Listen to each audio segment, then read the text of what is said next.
Oh, oh, I see an Amy. I'm waiting patiently. Aha! There. Hi. Hi.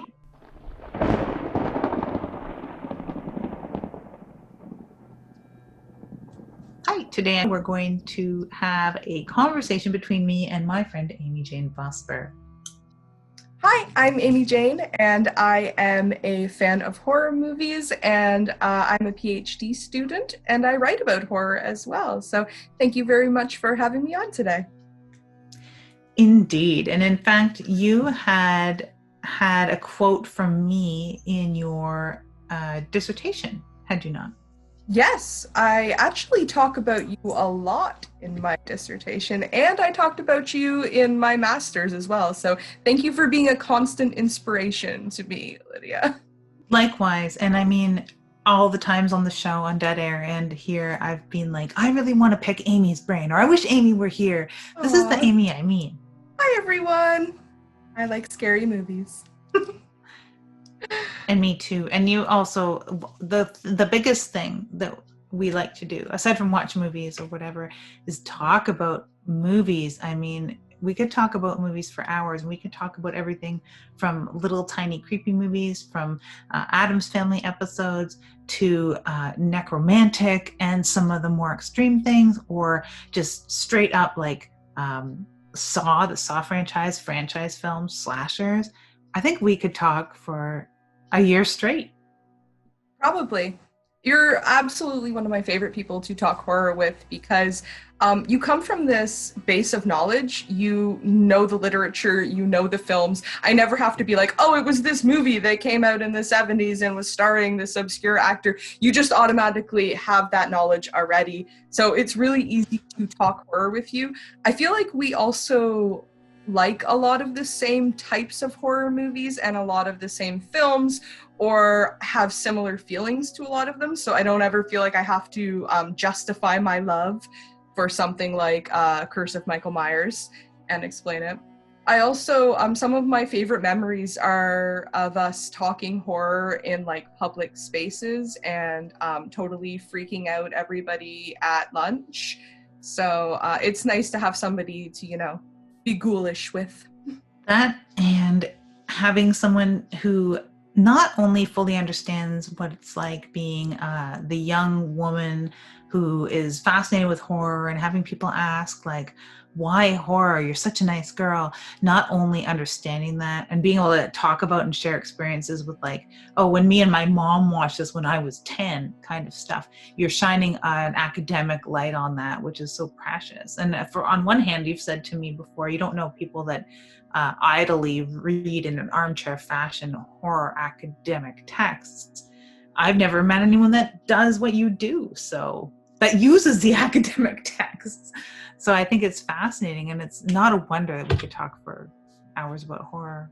Did you watch Rabid, the Soska sisters movie? No, and I was sort of not against it. That's the wrong word, and that's too strong of a word. But I mean, I I've been more and more disappointed with them as Mhm. their career goes on. And I really thought they were going to get better and tighter. And they seem to get looser and care less about their production value when they're afforded so much, um, not a free pass by any means, but you know what it would be like making a production, even of the caliber that they're making. But they have a lot more at their disposal as far as people who will work with them, who want to work with them, who will do things And for them. and Yes, actually loads some of it. yeah. And they're in Hollywood North. They live in Hollywood North. So they have I'm not going to say they have an easy ride because they certainly fucking don't.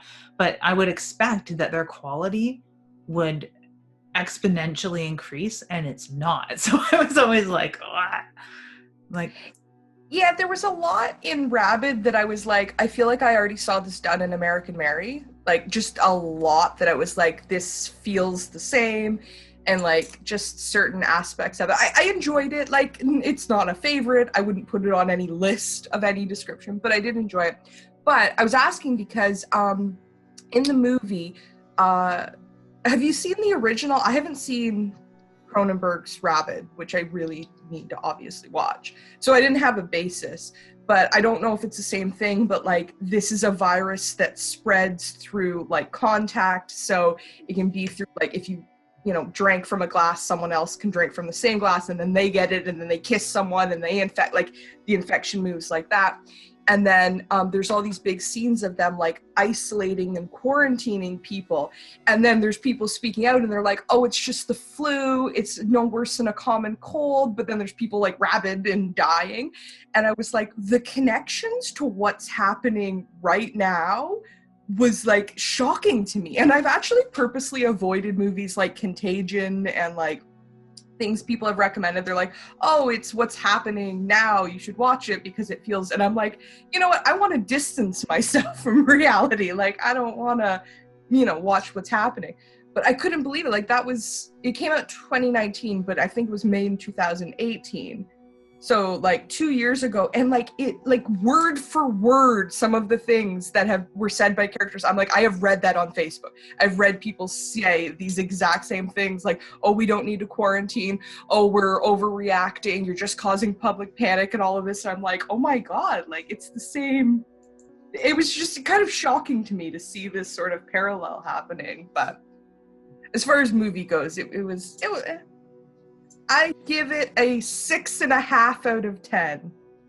Oh, that's pretty high considering I know that those numbers aren't totally picked out of a hat because you've definitely watched some 2-star reviews, let alone some real cinema, right? Like, so that's better than I thought. Even if a little bit of what they have to do is derivative of their previous work, at least it's their good previous work. I like that. Yeah, like there's what's the word I'm looking for? Not motifs, but they have just certain. I kept when I was doing my notes talking about like director trademark because there's certain things that they do in all their films and like their cameos, which I think is always the reference to Hitchcock, like little things like that you always see in it. But like they like their use of classical music when they're showing like really graphic scenes of like violence, which I really like. This kind of like, you know, I don't know, this weird, they don't align with each other. Like you're not expecting this disjointed like beautiful music and then someone getting ripped to pieces and you're like, all right, I kind of like that. But then they kept using Ava Maria, and I'm like, okay, again, you've done this in American Mary. Like there are other classical music options. Yeah. Like maybe choose something else, like I don't know. And some of the medical scenes, I'm like, this feels exactly like a scene from American Mary. Like you can do more, there's other options. So yeah, I just kind of got the feeling like I'd seen a lot of it already. Really pretty though.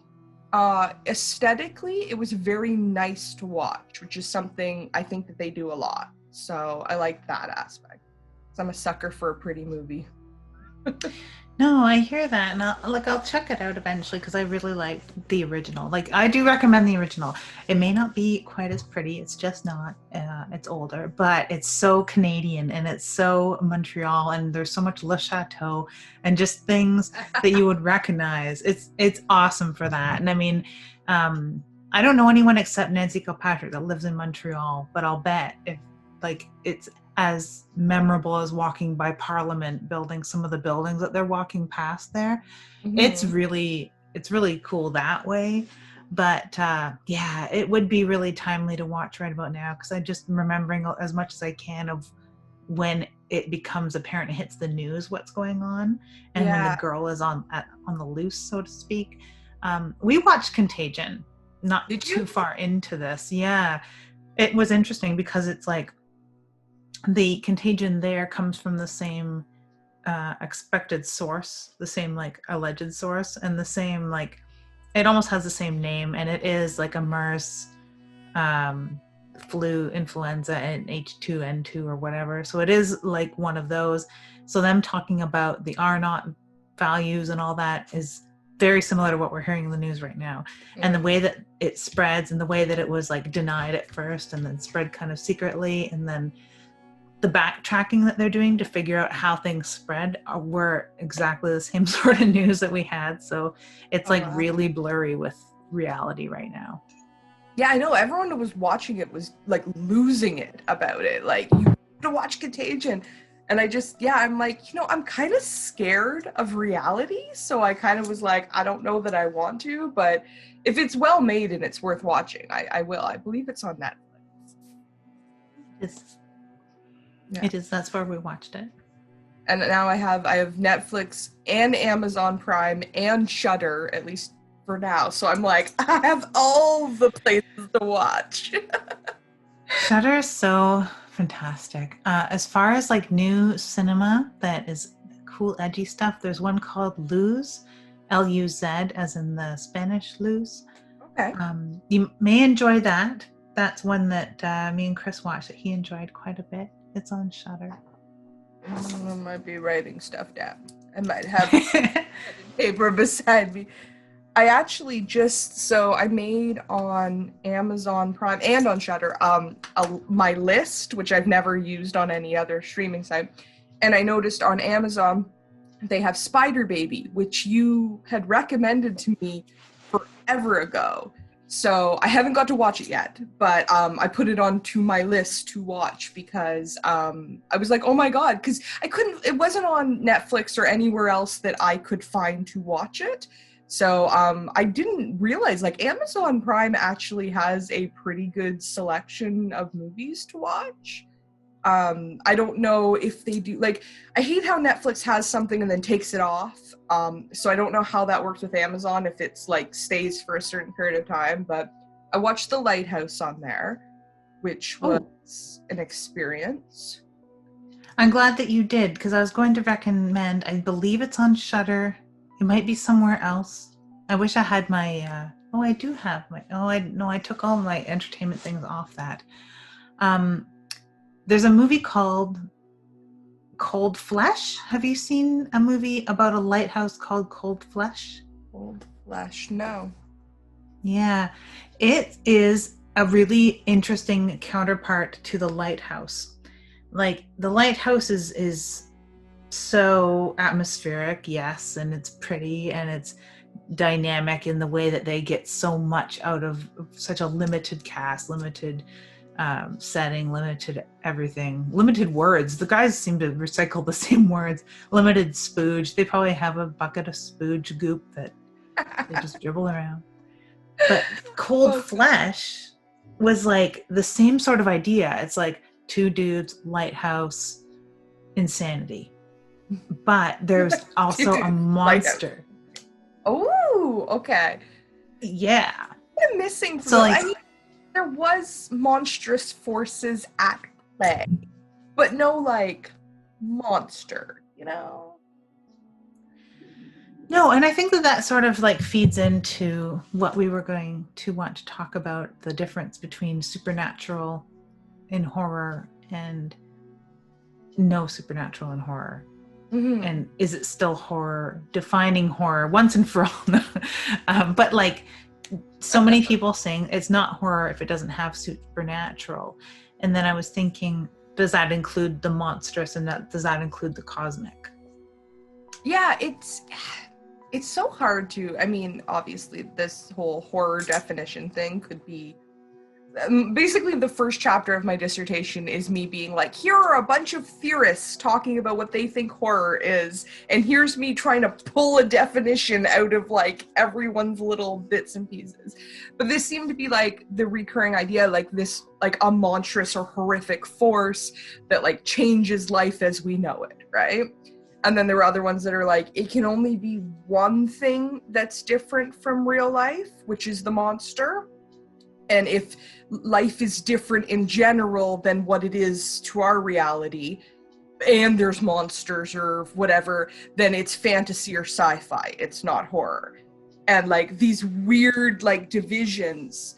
But I was watching, it's called The Shocking Truth. And it's a Texas Chainsaw Massacre documentary about making the first one. I don't know if you've seen it. Guy. No, I've seen so much documentaries on the Texas Chainsaw Massacre, though, that I'm going to write this down because this sounds like the one. Yeah, it's on YouTube. The Shocking Truth, and it's like behind the scenes of the Texas Chainsaw Massacre or something like that. My one sort of criticism to it was that it's like an hour and 20 minutes long or something, which I love. I love that it's not like just a half an hour or something. But they spend like the first hour and 5 minutes talking about the first movie, and then like the last 15 minutes talking about all the other entries in Texas Chainsaw. And I'm like either just stop at the first one or give us more of those. Like, why shove them all into like 15 minutes? It just seemed kind of, I don't know, imbalanced. But I found it really fast. Like, because I know a lot about that production already because I've watched documentaries and read shit, and I learned stuff I didn't know, which I liked. But at one point, he was talking about this one. I think he was the producer of Texas Chainsaw, and he was talking about how in the 70s with Texas Chainsaw and like then Halloween, all that, we saw this shift in horror to the horror being like a person being, you know, horrible and violent towards other people as opposed to this supernatural force, and how it changed horror forever. And I was thinking, okay, I think that that started with Psycho, not with Texas Chainsaw, my personal opinion. And like, I don't know, I laugh about this because Texas Chainsaw is 1974, if I'm not mistaken, which is the same year as Black Christmas, which I really think is like kind of one of the first straight up slasher films. Like, it kind of like made the formula that we know of now. And when you say like horror 1974, everyone goes straight to Texas Chainsaw, which, you know, of course.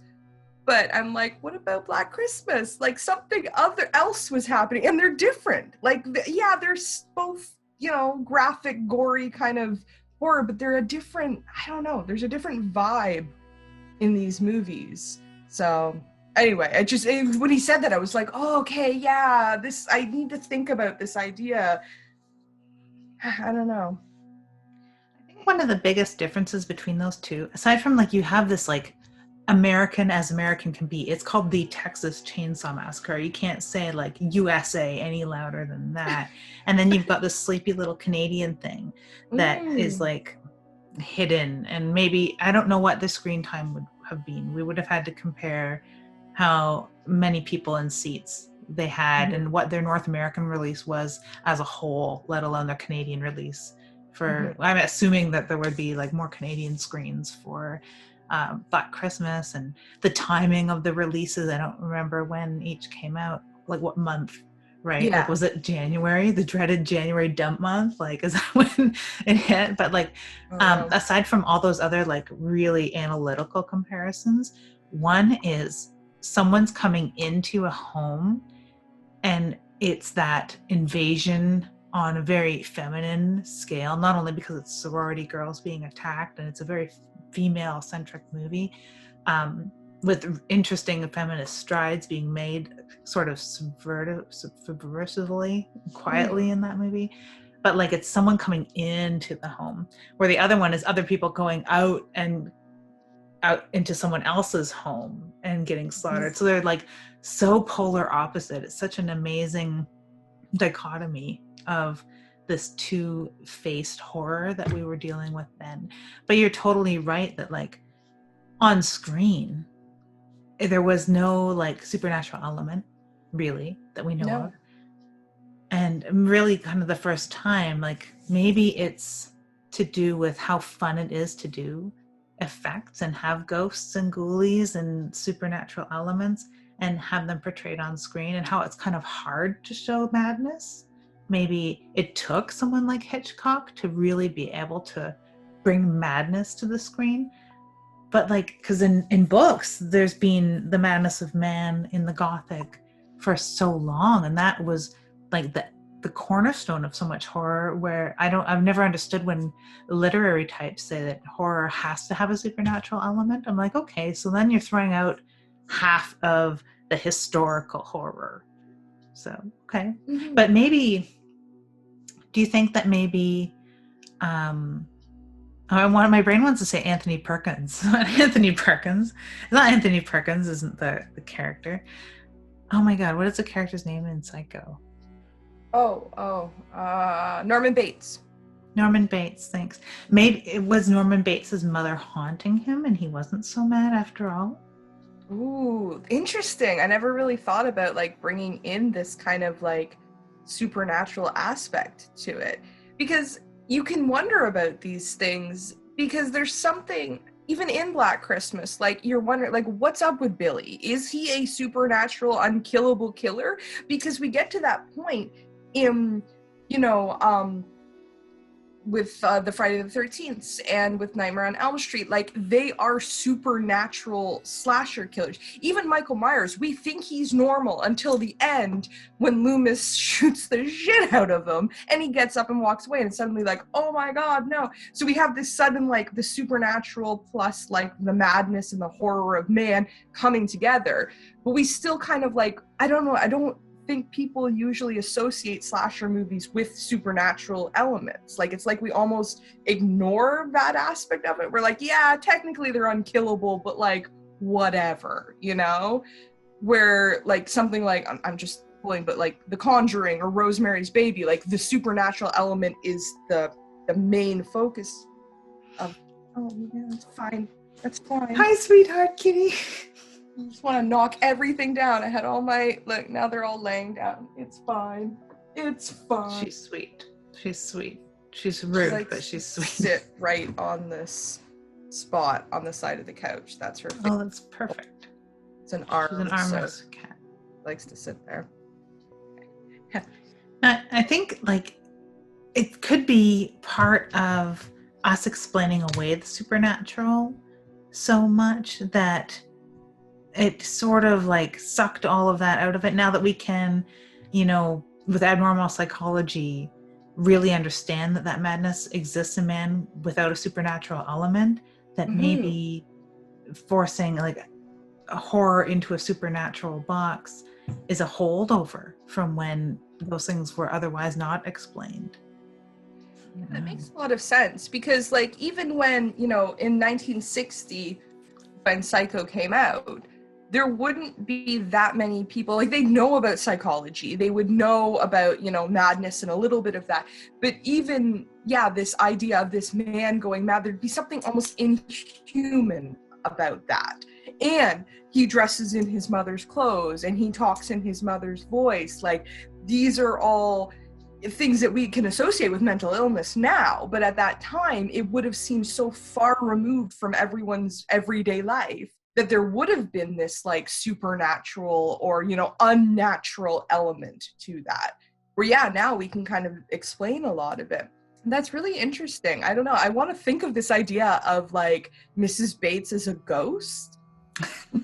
Like, I don't know. I really like this kind of thought because I think that changes a lot. Because when we get to, I'm trying to think, is it Psycho 3? Where we have like all ghosts. Like one of the Psycho movies, it's all those like 50s ghosts that like show up to like haunt the hotel. And you're like, is Norman Bates mad? Or is he being haunted? And if we argue that from Psycho, from the original one, he is being haunted, then we have that supernatural element throughout, and it seems less disjointed that suddenly there's ghosts at the Bates Motel, like, which was actually like ridiculously fun. The 50s ghosts, I loved them. Like, Kevin and I watched all the Psychos because I'd only ever seen one. Because I didn't think Anthony Perkins stayed in them. I thought he was in one and that was it. I didn't realize like he kept coming back. Oh, that it was like the Anthony Perkins show? And yeah, like, I don't know if it ever would have, like, the reboot wouldn't have been the same. Like, Horror Comes Home, it wouldn't be the same. None of it would be the same. Him getting a little bit extra goony wouldn't have worked if someone else was portraying him because it would have felt like not insidious. It would have felt like too campy, and it would have been like just like an insult almost. But the fact that he is the one reprising his role and being a little bit tongue-in-cheek about the whole thing, and it works so well. I have the original Robert Bloch book, and it follows the first movie very, very closely. And even though it ends with like hospitalization, it is the way that people would explain away a haunting. So even though the first movie and the book are very much no supernatural elements, it's just man versus his mind. Like, who's to say that that isn't just the rationalization of a paranormal event? It's true. And like we see that in all kinds of movies that have the supernatural element, this idea that, you know, they've gone mad or there's something wrong. And they always have to like spend a good portion of the movie convincing their friends or the police or their family members that, oh no, this horror is real. Look, I brought Freddy's hat out of a dream. He's a real guy and he's coming to get us. But like this, like, oh, have you lost your mind? Which they play with in like movies like The Haunting, which, unpopular opinion, I don't love the original Haunting movie. I find it drags a lot for me. And I know that happens with sometimes older horror. It's kind of like the momentum's not there at what we're used to, like jump scares and like things happening the whole time. But the original movie, this whole like, is she mad? Is she not? I'm kind of like, I'm sort of over that. Like, just get to the ghosts. I don't care if she's mad. Show me what she sees, you know? Like, yeah. And we had watched The Turning. Have you watched that? No, is that like the new one? The new Floria Sigmondosi movie? Yes, I want to see it. Yeah. I love the with director. Finn Wolfhard, the best man name ever. I can't wait till that guy's like 40 so we can really make fun of his name. But yeah, It's Finn Wolfhard. amazing. And I remember it. I don't remember kid actors' names. Unless you're Drew. Me neither. Sorry. Exactly. No, really. And I almost remember her because she dated Tom Green. Really. But yeah, so we watched The Turning. I loved it because I love that story. But the movie, it wasn't as good as the older movie, The Innocents. And The Innocents drags. The Innocents is quiet. The Innocents is sort of like, get to the end because I want to see her like face to face with her madness, if it is madness or if it is ghosts. Because when you like boil it right down to the turn of the screw, like you never know really. It's that whole like House of Psychotic Women, that book, and Carola's like idea behind all of that really drives it all home. And it's normally a problem of women that being sort of like not an unreliable narrator necessarily, but their hysterical nature, I suppose, for lack of a more enlightened fucking word. But like, can they be believed? It is just madness. They can't be haunted because they're a woman and their womb has boiled their brains. Whatever.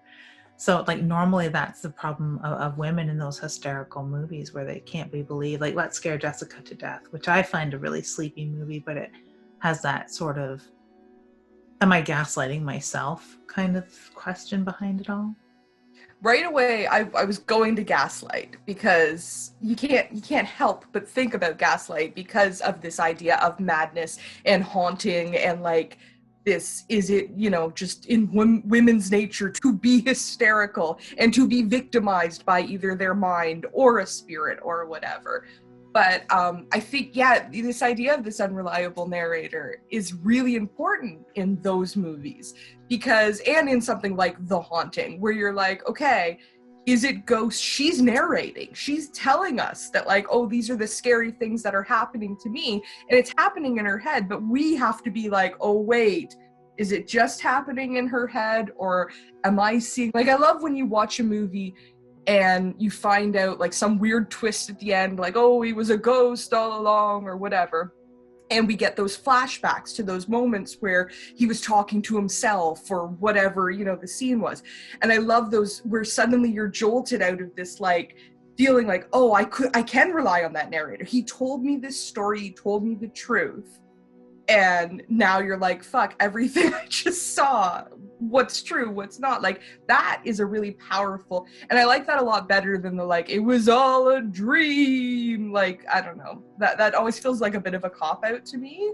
But when, an unreliable narrator feels less like a cop out somehow, I don't know. I respect it a little. And no, it's true. And it's more respectable in a way because they're gaslighting themselves. And that's a tough one to pull off. Other than other people gaslighting you, you just feel that they're very much a victim. But if they're victimizing themselves, I think that's what makes that movie Memento so powerful. Because not only is he being gaslit, he's gaslighting himself and he's insane. And he also may not be. Like, that's a really crazy and delicate balance to pull off that worked outside of horror entirely, sure, but like still the horror is that someone could come to that end or be pushed to that end. So I count it as a scary idea. And that's what's always bothered me when someone says, oh, it can't be horror if it's not paranormal, because I find a serial killer fucking horrific. Yeah. Horror. Slashers horror. That's something that, like, I don't know, I really don't get this, like, okay, we can have slasher movies, which are serial killer movies. Let's be honest with ourselves. Maybe we have a supernatural element, maybe we don't.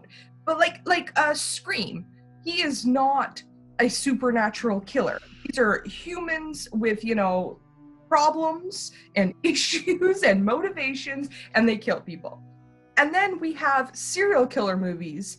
And like even, okay, probably one of my favorite movies of all time, Silence of the Lambs, which is like one of the biggest arguments of, is this horror? Is it thrill? Like, is it a crime movie and not horror? I'm like, how can we say slasher movies are horror and then be like serial killer movies aren't horror? Like, I don't get that division at all. That doesn't make sense to me. I don't know. That or only one thing can be changed to make it horror, and that ought to be the monster. Okay, Alien. So it was a science fiction movie until we are in space stations, and that is everyday life. So now it's horror because the one thing that changed is the xenomorph. And up until we were able to have a space station, then it was not horror because, it's ridiculous to be drawing those lines in a way, because are they saying that, a serial killer movie isn't horror because it's not supernatural? Or are they saying, a serial killer movie isn't horror because it scares me, because it could happen, and the other one can't happen, therefore it doesn't scare me too much, therefore is entertainment? Yeah, it's such a strange division. I can't wrap my head around it, because I've been more scared by some serial killer movies than by lots of horror movies. But like, it's always, I don't know. Did you watch Copycat? You remember this one from like the 90s? Sigourney Weaver. It's excellent. She's like a psychologist who studies serial killers, and she has a run-in with a serial killer. You know it? It's coming back to me because there's some amazing clips of her in the classroom, I believe, giving a lecture or something about the nature of serial killers and what they look like, and like kind of like she gives the quintessential definition of like a white, normal, sometimes good-looking guy. Like, this is our typical serial killer. It's a fascinating one. But so she has a run-in with the serial, and then she gets agoraphobic and she can't leave her house. And then there's a copycat serial killer out there, and she's helping the police, who is Holly Hunter and some heartthrob guy from the 90s. And anyway, but I love that movie because it scared the shit out of me when I saw it. Like, I was so freaked out. And it was this idea of her being like so familiar with serial killers, so aware of their patterns and their behaviors and studying them, that when one comes at her, like, she knows what to expect. Yet, what can you do? Like, and it's just, and then she's got this fear of this agoraphobia. Like, she can't go out, she can't be in like wide open spaces, and she has to stay in her home. So this isolation factor, like, there's so many elements of fear piled on top of each other. How can you argue that isn't a horror movie? You know what I mean? Like, I don't know. Like, but, I was scared by non-horror movies too. The Last Unicorn terrified me, and that's not a horror movie, so. Oh man, no, I've been writing a story recently that has no real horror elements. There's no supernatural element. There's even a line in it, and actually I'll dig it up and read it while because it has to do more than I thought with what we're talking about right now. But like, now that little section in my story, it was about someone trying to burn down a building, and they're mentioning that it wouldn't let me though. Not inside, but out here where the fresh air and the fire was finally taking. I'm not that superstitious to say the place was sentient and stopping me from raising it to the ground. Be it the dampness, the wind, the green growth, it just didn't want to burn.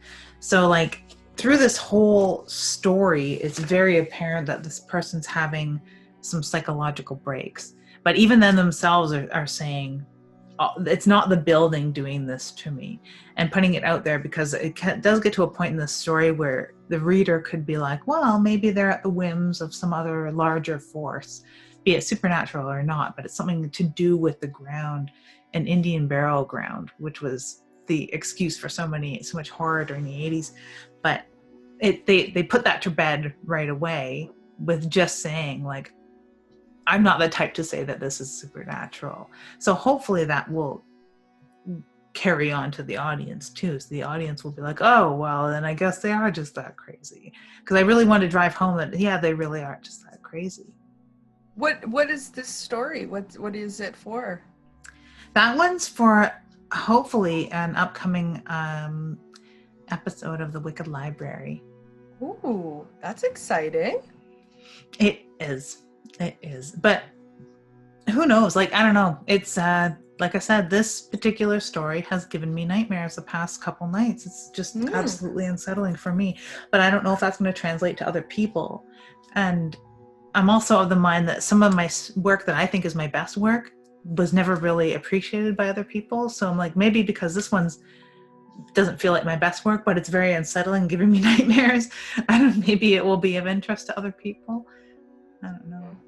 That's a strange place to be, getting nightmares from your own work. Yeah, I think that's a really fucking powerful thing. Like, if your own work, because I've read a good portion of your work. I mean, maybe not in the grand scheme of all of it, but I have several of your books on my shelf now, which I love.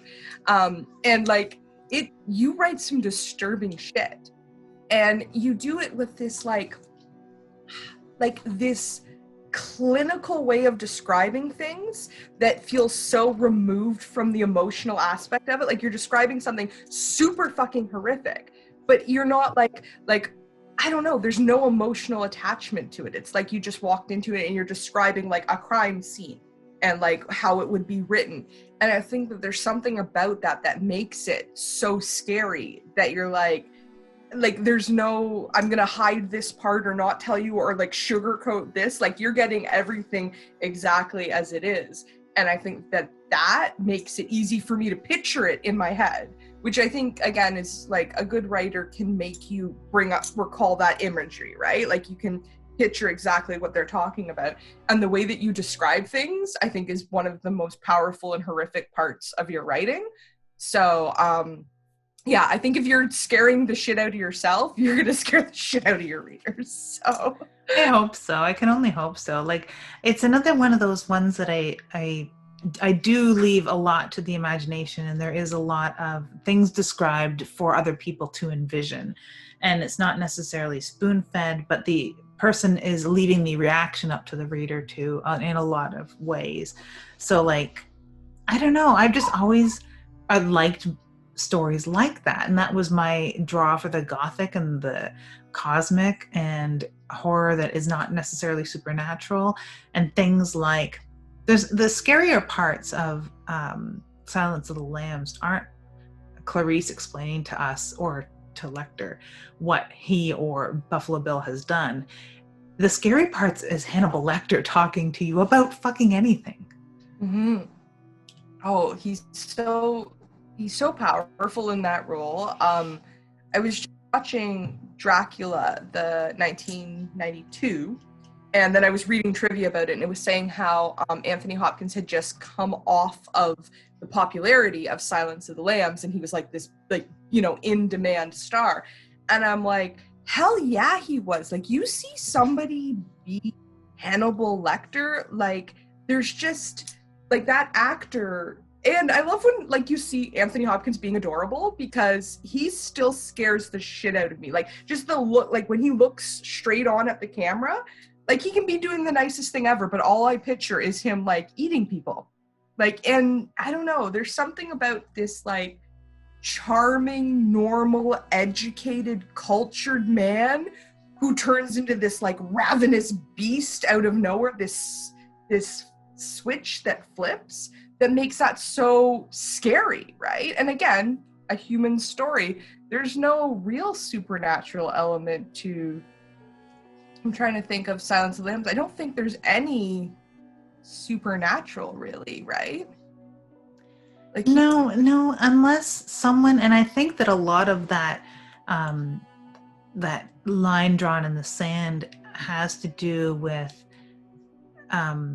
they would accept Hannibal Lecter into the horror halls because they could imagine maybe it's a vampirism, so that makes him a monster, or because he's a cannibal and that isn't within the realm of like a human monster. He's an actual monster because there's something other to him. Uh, but only if you stretch it. Other than that, no, he's absolutely 100% human, and he's so human that there's other psychos that kick his ass in real life. Mm-hmm. Some people argue that the strangers have a supernatural element. Have you seen the movie Terrifier yet? Yes. Yes. You look less amused than me. Do you not like Terrifier? I do. I have a Terrifier mug. I have a Terrifier shirt, and we have a Terrifier. We watched Terrifier a lot. I love Terrifier. I'm excited for Terrifier 2. And the thing I love the most about Terrifier is that there is arguably a very strong supernatural element that has nothing to do with all of the terrifying things he did. It's only at the very, very end you get that inkling, but like what is supernatural about him? Mm-hmm. It's nothing. It's just what he does. Yeah, no, I freaking love Art the Clown. I think that he is such an interesting new horror icon that there's so much to be done with him, because honestly I'm kind of sick of horror clowns. Like I just, and I love it, and I do love this use, but I feel like it's been done. Where Art, I was not expecting Terrifier. Like there's nothing that could have prepared me for Terrifier. Did you watch the original short film that Terrifier is based on? Yes. And there's like a series, almost like VHS, but I can't remember what it's called right now. And Is it All Hallows Eve, or is this a different one? yeah, it's All Hallows Eve 1 and 2. And yeah, Art is just as terrifying in that short. Yeah, I did enjoy the All Hallows Eve series, actually. Yeah, I really liked the set. I love a good anthology horror film, and I have to say a good because there's some not so good, or like some that have really good stories and then others are. And I liked All Hallows Eve. I kind of liked this like homemade sort of quality to it. But I found that the very end of the Art the Clown sort of storyline, so when he comes like through the ground, that was horrifying. Because she's like, oh, I'm safe here, and then he's fucking in the room. But that the way that it ends with her on the table, and like that just bothered me more than anything in Terrifier. There was something about that just really left me with that like, oh god feeling, where Terrifier, like, yeah, I was horrified and disgusted and had a wonderful time watching it. But for some reason, that end of that one scared me way more. And I'm like, Art, he has this something about him that just, I don't know, so sinister and evil, but also like, I don't know. I'm like, I want to see what he does next, though. I want to see what he does next. And even like, it's that anticipation, that fear stacked anticipation when the girls in the film are in the pizza place, and the black that's wearing the skeleton outfit Mhm. is like just so wary of him, but also like only paying half attention, and the other one goes and sits on his lap and sort of makes fun of him. It's like the moments after that. Yeah, like 10 minutes after that, I'm like, now we don't know what to expect. Now you've totally opened him up like a can of rotten worms. Like, we don't know where this is going to go. We had an idea where this might have gone before, where it was him saying or doing something inappropriate and you telling him off and walking away and being safe. But now that you've like encroached into his space and became such a spectacle, ugh, I don't know what to expect. And that bag, what he's carrying around. I know we find out what's in the bag later, but even at the beginning, just the sounds the bag is making and the size of it. And it looks so gross and dirty and like bloody, and you're like, you just know horribleness is in that bag. Like you know that. Oh god. Yeah. No, I really like I think that something that really freaked me out about Art too is like we get no backstory. We know nothing about Art the Clown. Like we don't know why he's doing what he's doing. Now, granted, those girls provoke him, but in the original one, she didn't do shit to Art. Like he just seems to target her and just go off on it. And then Art, kind of anyone that gets in his way, he ends up, you know, destroying in the movie. But you're kind of like, there's never this moment where like Scream, we get kind of this wrap up, we get a motivation. Psycho, we find out why he did what he did. But like Art the Clown, we don't know. Like he's just a terrifying clown that kills people that because he feels like it. Like that's really horrifying. No motivation is way scarier than any possible motivation, I think. Very much so. And like you said, no backstory at all. He could have been hatched from an egg that very night, for all we know. Like, Yeah. very, very scary. Like the have you seen the Poughkeepsie tapes? No, no. It's a found footage faux documentary, and it's so much more fun if you don't think it's fake or don't know it's fake. Because I was watching it, and my roommate walked in and sat down and watched like 20 minutes of it before asking me, like, "Is this real?" Because he sat down thinking, "Oh, Lydia's watching a crime documentary," and it just got a little bit too warped. And he was like, "Wait a fucking second, this can't be real." And it's not. But it deals with a very non-supernatural thing where the end of that, like, I really highly recommend finding that. There is a copy on YouTube. It's not very clear, but it is a copy nevertheless, and it is available here and there, and you can buy it or whatever. But there's a portion at the end that is highly unsettling. And it's nothing more really than a girl sitting in front of a camera like we are now, just telling the end of the story. And it is absolutely unsettling. And there's not one or supernatural element to that whole thing. It's strictly a serial killer story. As a serial killer in more of a more abnormal psychology and preying on the psychology of others or weakened states of other people. A lot like Art the Clown does. Like, oh, Art. Horrible, horrible thing. In the makeup, the face, like I don't know, the work that they did on him. I want to do an Art the Clown look. I've thought about this, but I have liquid latex, but I need to build the nose because the structure of his face, again, is very inhuman. Like that's not a human being's face doesn't look like that. Something's happened to make his face look like that, or he's like some demon in a clown suit, like, you know, or like you said, hatched from an egg and grew into this. Like, there's just something about him that is inhuman, but at the same time, it felt like a human tale, you know, like any guy could put on a clown suit and lose his shit on Halloween. Like, that shit happens, right? So that makes it super scary. How is that not horror? And again, okay. And if we can recreate that face with nose wax or like stale bread or whatever it is people want to do to create that face and those cheekbones, he isn't a serial killer with no supernatural elements that has recreated that sort of very strange looking face on Halloween to blend in, I suppose. But yeah, I'm not sure. I'm thinking, sorry, I've been playing with like special effects because I fucking love it.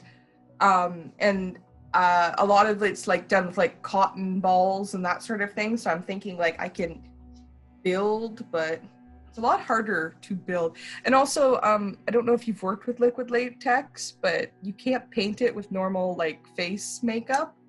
So I'm gonna have to like bust. I heard acrylic. You can paint it with acrylic. I don't know if that's bad for my skin to paint my face with acrylic paint, but maybe if I just stick. Probably sounds it. But I've seen Probably. the work that you've been doing, and I mean, I've seen a lot of what people can do building up normal pigments on their faces, but to building that over top of something, if there isn't like liquid latex and then a sealant that can go over top, or like, I mean, maybe making it tacky with spirit gum over top of everything to be able to use pigments you're used to using that can go on the rest of your face. Mm-hmm. I would love to see you do an Art the Clown. Oh, thank you. I'll give it a try. I'll give it a try. My next one is Beetlejuice. That's what well, I don't know if it'll be the next I do, but the next one I want to try because a friend requested it and I was like, okay, I'll do Beetlejuice. Nice. I was thinking about this idea of like cannibalism and vampirism, and because when I was thinking about this division between the supernatural and the human, and I was thinking like the Italian cannibal films of like the 1970s, like that's a human horror because there isn't a supernatural element. Like there might be like this ritualistic sort of aspect involved in it, but there isn't this supernatural element.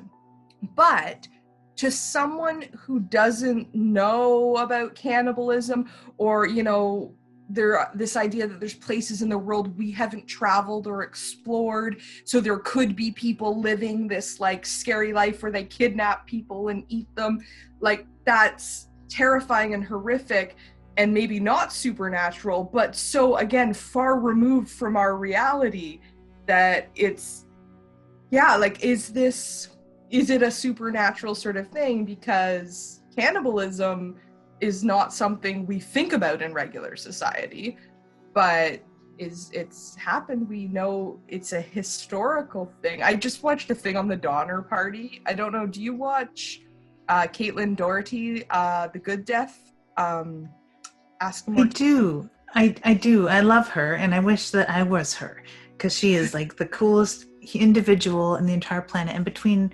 her and there's a podcast called Morbid Curiosity, and she talked about cannibalism on my request because she takes listener requests, and I requested that's awesome. Cannibalism because because it is absolutely a part of our history, and it is so taboo, and it has been for so long, but it still goes on, and it has gone on under duress. It has gone on thanks to warfare. It has gone on for curiosity's sake. It has gone on for like the monstrous killers in our society, like our and survival. Summer. And like survival. Donner Party was way more, and like Caitlin's response to a lot of it was like, I didn't realize how fucked up this all was. Mm-hmm. And I didn't like her before she researched it. I'd heard of the Donner Party, but I didn't really I knew what had happened, but I didn't know the details. But in the video, I think it's only the one that she does about where she goes to like the town where they like everything's Donner themed and they have like a Donner museum, and I kind of want to go visit this now. Dark tourism is a whole other topic that we should be talking about at some point. So interesting. Maybe we'll watch Dark Tourist on Netflix and then come back to that. And I've watched some of it. I haven't finished it. I really like it though. It's fun. Although, okay, totally off of that, but I kind of get the sense the guy kind of acts like he's better and smarter than everybody, and he's like, oh, I'm looking down my nose at like these people that think they're really vampires. And that's fine, you can think that, but like, just, I don't know, rein it in a little, rein in the cockiness a little bit, just for my liking. But with the Donner Party, in the video that Caitlin did, which I love, she talks about these different forms of cannibalism, which I didn't really realize that they categorized it. And one of them, I think it was called symbolic cannibalism or something, or ritualistic. But anyway, it was the idea that you consume another's flesh or their body to take in their power, to take in their knowledge, to take in some aspect of them, right? And that's where I'm like, okay, so is it a supernatural horror movie if the people eating the other people think they're gaining something from it, even if they aren't. But if they think they are, what's the, like, how does that sort of work? Do you know what I mean? I don't know. This totally changed my perspective on cannibalism. Ask a Christian, man. Ask a Christian. They take in the body of Christ all the time, and then they go sin, and they come back. They eat the body of Christ. It's a And it's fun. perpetual cannibalism cleansing, and it's entirely within the realm of was it Armin Muse, the German cannibal who ate his lover? He got his lover off the internet and cannibalized him, and it was a mutual cannibalism. His claim was he wanted to imbibe of this human so he could have him with him forever, and that was like right in there with this sort of figurative kind of spiritual cannibalism that's going on. And it is very similar to a lot of the warfare related cannibalism, where if they cannibalize their enemies, it sends a message to the ancestors of those enemies and their future, if they haven't wiped out and totally genocided the other tribe, that the other people will look on them with fear because they can see their ancestors in their blood, which is very warped. But fascinating. I don't know. I'm just, the whole thing, it was really interesting. Green Inferno is on, I want to say Prime right now, which I have not seen yet. And I've been thinking about watching it because I was excited before it came out and then never got a chance to see it. And I'm curious as to, because now I feel like there's all different ways to portray cannibalism. And I haven't watched a lot of the 70s cannibal movies because there is a lot of animal violence in them and a lot of like real animal violence. And you know me, I'm not really good with that. But I'm like super fat. Like they need to make a cannibal Holocaust movie where they cut out the animal stuff so that I and other animal people can watch it. This is my request. See, that's how they've done with the Cannibal Holocaust, and I've never had any trouble considering that those things definitely do and have gone on in real life, and it's not being exploitative. But I'm definitely very sensitive for other people's sake. I remember recommending The Ring to someone to watch, a new horror movie at the time, and I was like, yeah, The Ring is so creepy, it's so cool, and everything about it sounds exactly like this person would love. But the horse and the ferry boat scene happened, and that person, he tried to not hate me, but he was like, how could you recommend something like that to people? Oh, wow. And I didn't realize what an animal lover he was and how it would totally overtake enjoyment of that film. And yes, it's a brutal scene and you got to feel for the horses, but you know they didn't actually put a horse through the ferry boat. But he could never live down having to sat through that. Even between his eyes, his hands and stuff covering his eyes, it was still too scarring for him. So I completely can commiserate with those who are animal lovers. So I don't remember any specific animal problems in Green Inferno, but it is very 420 centric, and I don't find any humor in drug humor at all. I don't find drug culture fun or entertaining, so I found that detracted. Yeah, it's got a lot of 420 fun. I mean, I don't know, I thought it was going to be a scary movie about cannibals. The disappointment. I thought it was going to be a scary movie about cannibals. I was also disturbed by that aspect of The Ring, and when I was younger, I was that person that that destroyed a movie for me if there were animals hurt in it or something. I just couldn't deal with it. But I feel like The Ring for me was like one of the least horrific animal moments in a movie I watched. I don't remember that. I remember it bothering me, but not a ton. That said, ridiculous confession, I have never seen the end of The Ring. Because that is a very, I wouldn't say ridiculous, but I want to know why. I turned it off. I was scared. I was watching it by myself when it first came out on like VHS, because I'm sure I didn't get it on DVD. And I was watching it, and are you very familiar with the film? Do you like? Will you know? So Yeah, I am definitely.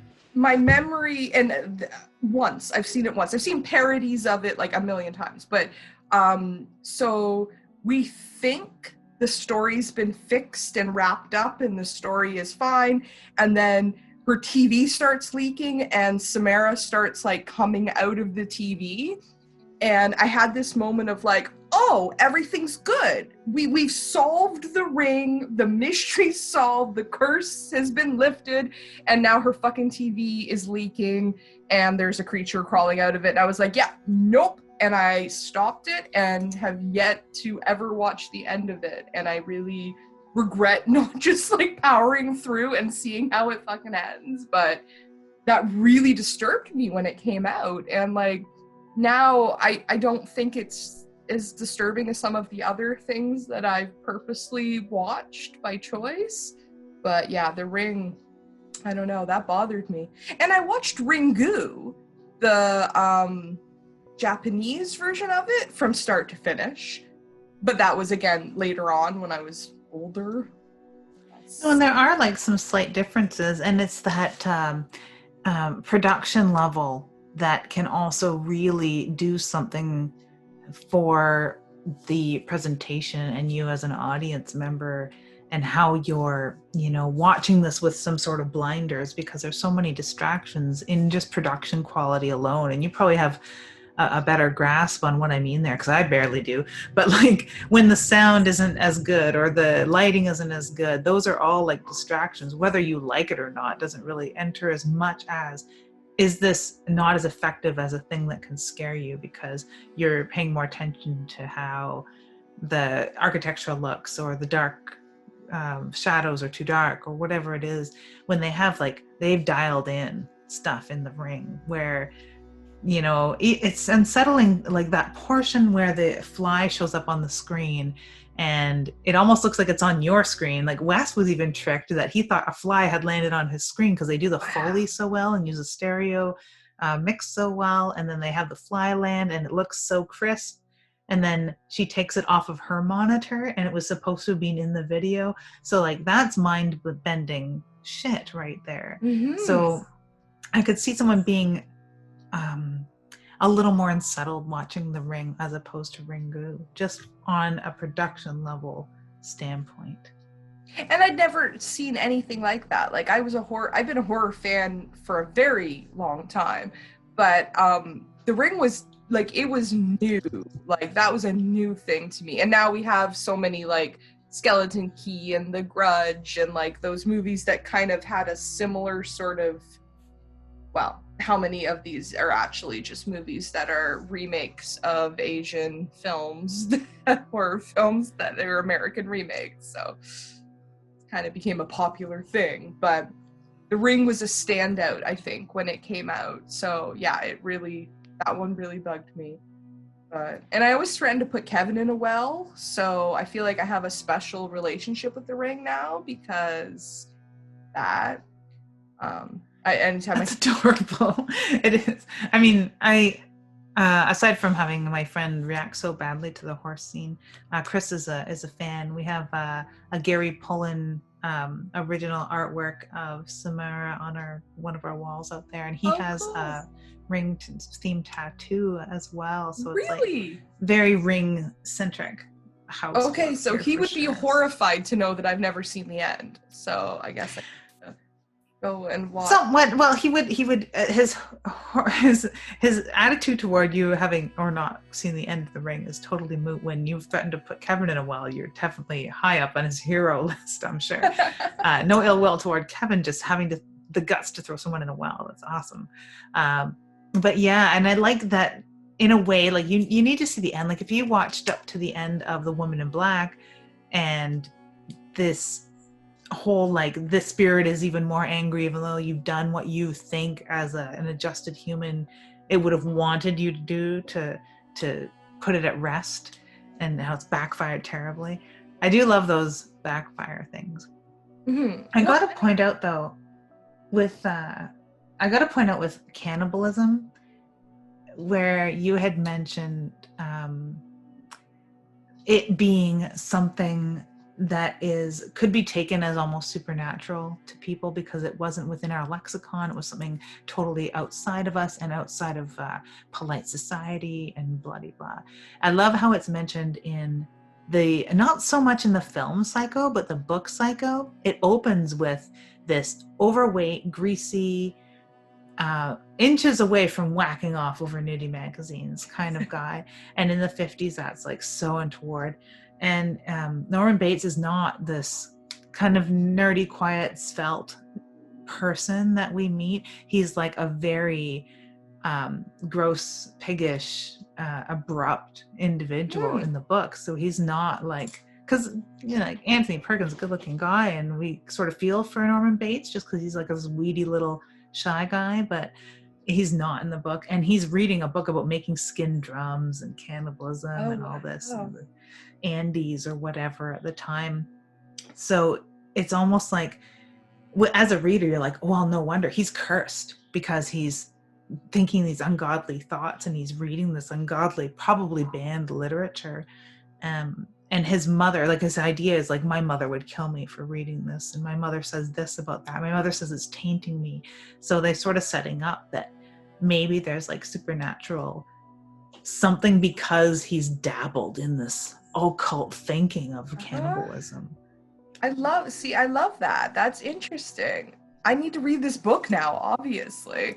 I'm like trying to like read some classic horror because there's a bunch that I hadn't visited. I'm still on this because I had to stop to do marking and stuff, so I'm only like halfway through, but I'm freaking loving it.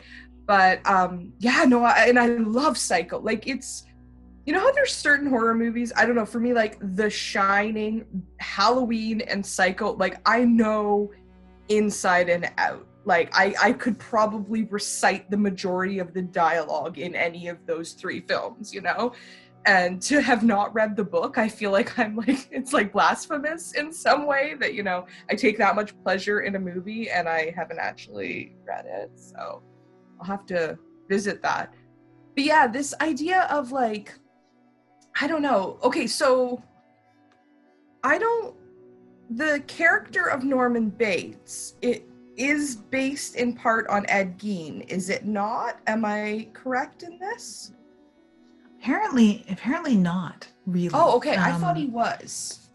And this is a tough one because it's, you know, how artists can sometimes create things at the same time and not have knowledge of one another's work, but because of the zeitgeist, whatever cultural zeitgeist is compelling people to create art at the time, their art just naturally seems similar, and that can happen with current events and stuff like that. But apparently Ed Gein was getting arrested when Robert Bloch was still writing this, so it hadn't hit the newspaper, and we don't have the same sort of news cycle either anymore, so he wouldn't have heard of this until weeks if not months after it happened. And it wasn't like the way that we have big news and breaking news. We hear lots of news from different countries all the time, and it wasn't quite the same when Ed Gein was being arrested.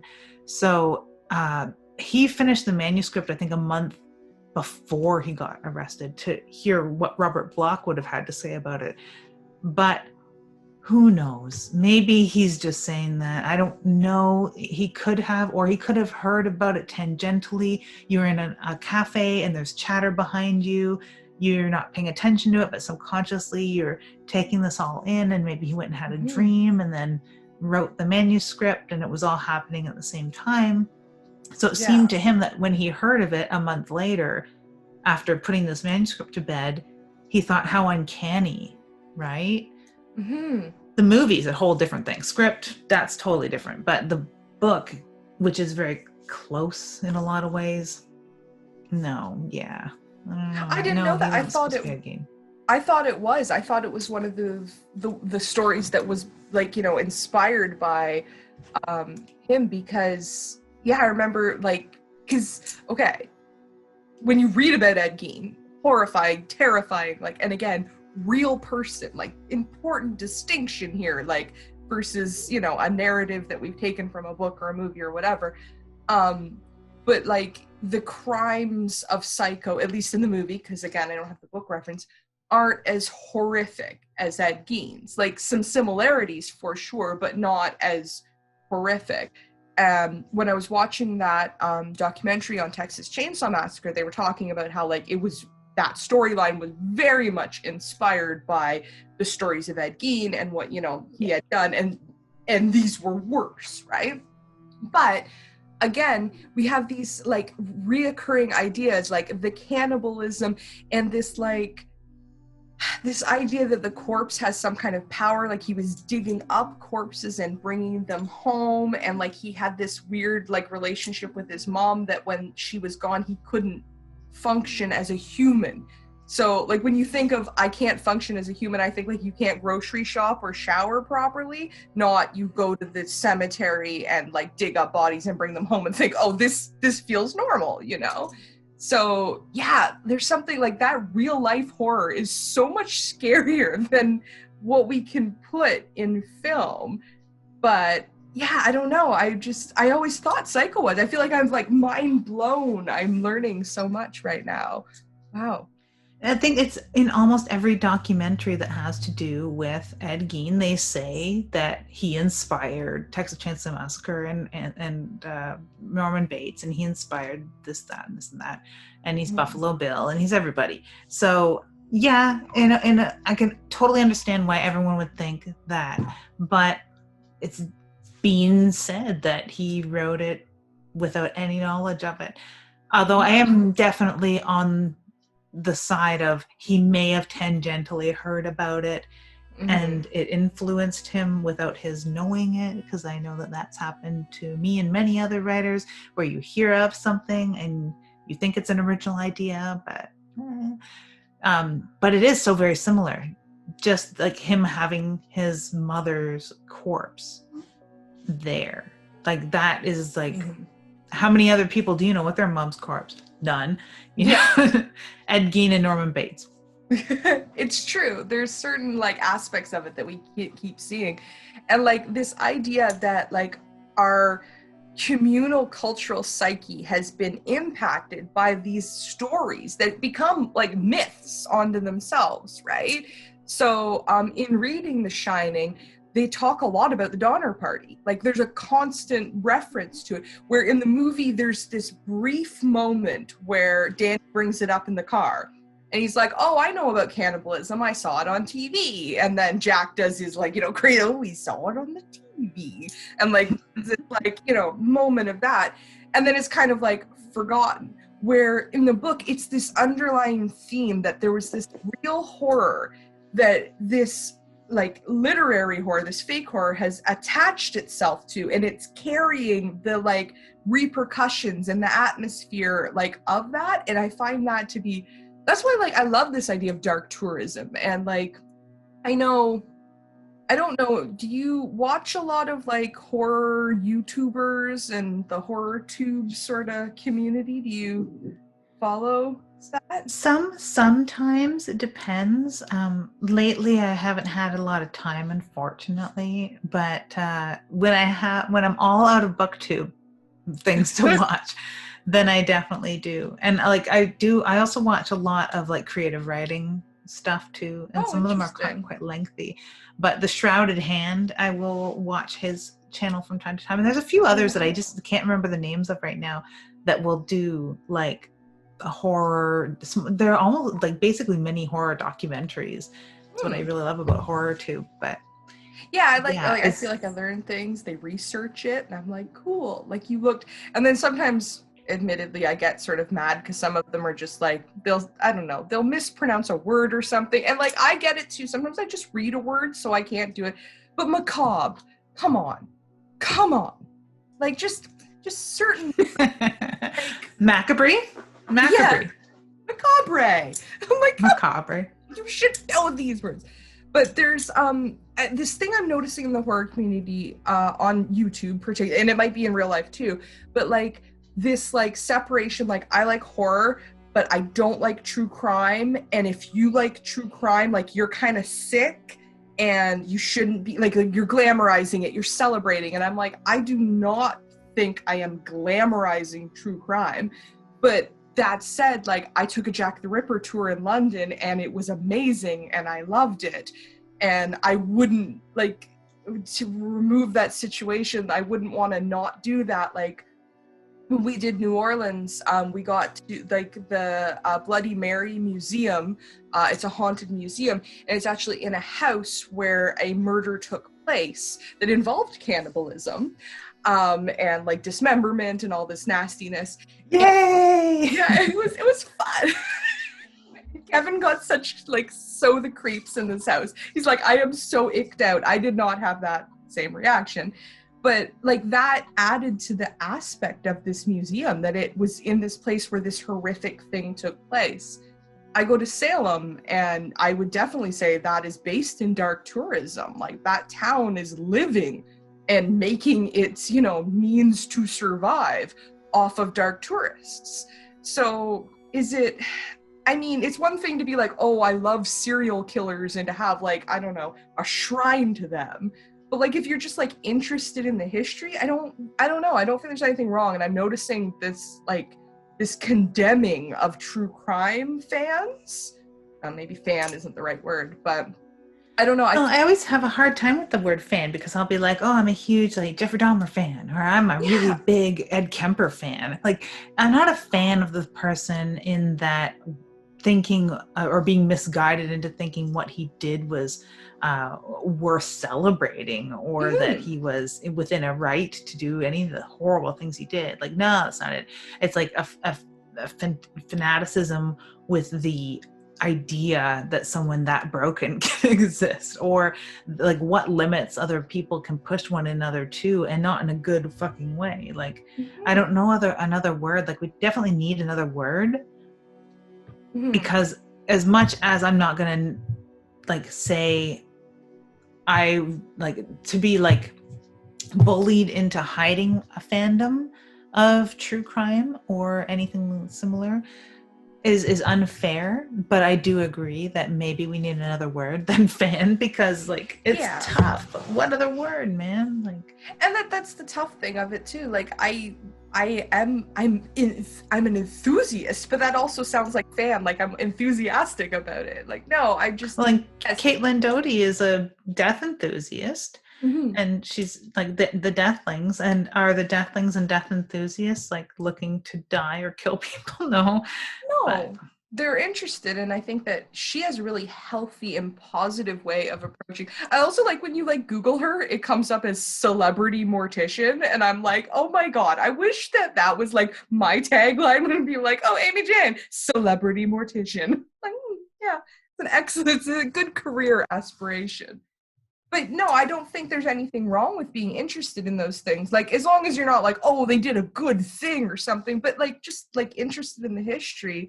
I was really interested in cults and Charles Manson and the Manson family when I was in high school. I did a lot of reading about like cult activity because I just found it fascinating that people, would blindly follow someone, and that they lived in these groups and committed these crimes, and just I found it really interesting.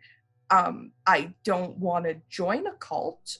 No. One, if people want to give me their money and all their possessions and their properties, okay. But I'm not. Well, and there's a real trajectory there too in high school, and I discovered what Amway was, and that led to being interested in Scientology. The Manson family serial killers, like it unrolled like that exact same sort of way, but like is it an outgrowth of horror doesn't include the madness of man, it's only paranormal, therefore serial killers are bad, and then that gets extrapolated to nowadays, where if you have share a link that has to do with whether it's an ongoing case or missing and murdered women or anything like that, that's sort of allowed, but to be interested in anyone that's been incarcerated or has suffered a death penalty or just passed away because it's been so long, that's wrong and bad. But then you get into a realm of it's okay again when you're talking about the Donner Party or Jack the Ripper, because that's so old news that... Yeah. Is there a time period that it's allowed to, like, is it too soon to be interested in, like, killers from, like, the 70s and 80s? think also like Sarah Hawkinson, she has a YouTube channel. That's her main channel, but she has one called Possessed by Horror. Her and I completely disagree on horror, like what she likes in horror and what I like. Usually she's like, I hated that movie. I'm like, wow, I loved it. And so yeah, I find sometimes I watch her stuff, I'm like, ugh. But she's one of those people who's like anti-celebration of true crime and she doesn't like it and all of this. But she does make some arguments against the fact that like when the Ted Bundy film came out with Zac Efron, the girls being all like, oh, Zac Efron, like, oh, he's Ted Bundy, he's so handsome. And then like this translated to young girls being like, oh, I'm attracted to Ted Bundy. And she was like, this is terrifying. And I'm like, okay, I get that, like that direct connection. I can see, okay, yeah, if you're, and like, that's the problem is that like Ted Bundy was a good looking fella. The Night Stalker, is it the Night Stalker, Richard Ramirez? Yeah. Like, Not the original White Night Stalker, because they also called the East Area Rapist the Night Stalker as well. Oh, okay. And there's another Night Stalker too, but I know what one you mean, the satanic one. Yes. I will fully admit he was a very good looking fella, but then you watch a movie like Copycat and Sigourney Weaver's character flat out says that like that's this thing. A lot of serial killers are good-looking men, and that's how they kind of like lure in their victims. It's this charisma, this sort of charm that they have.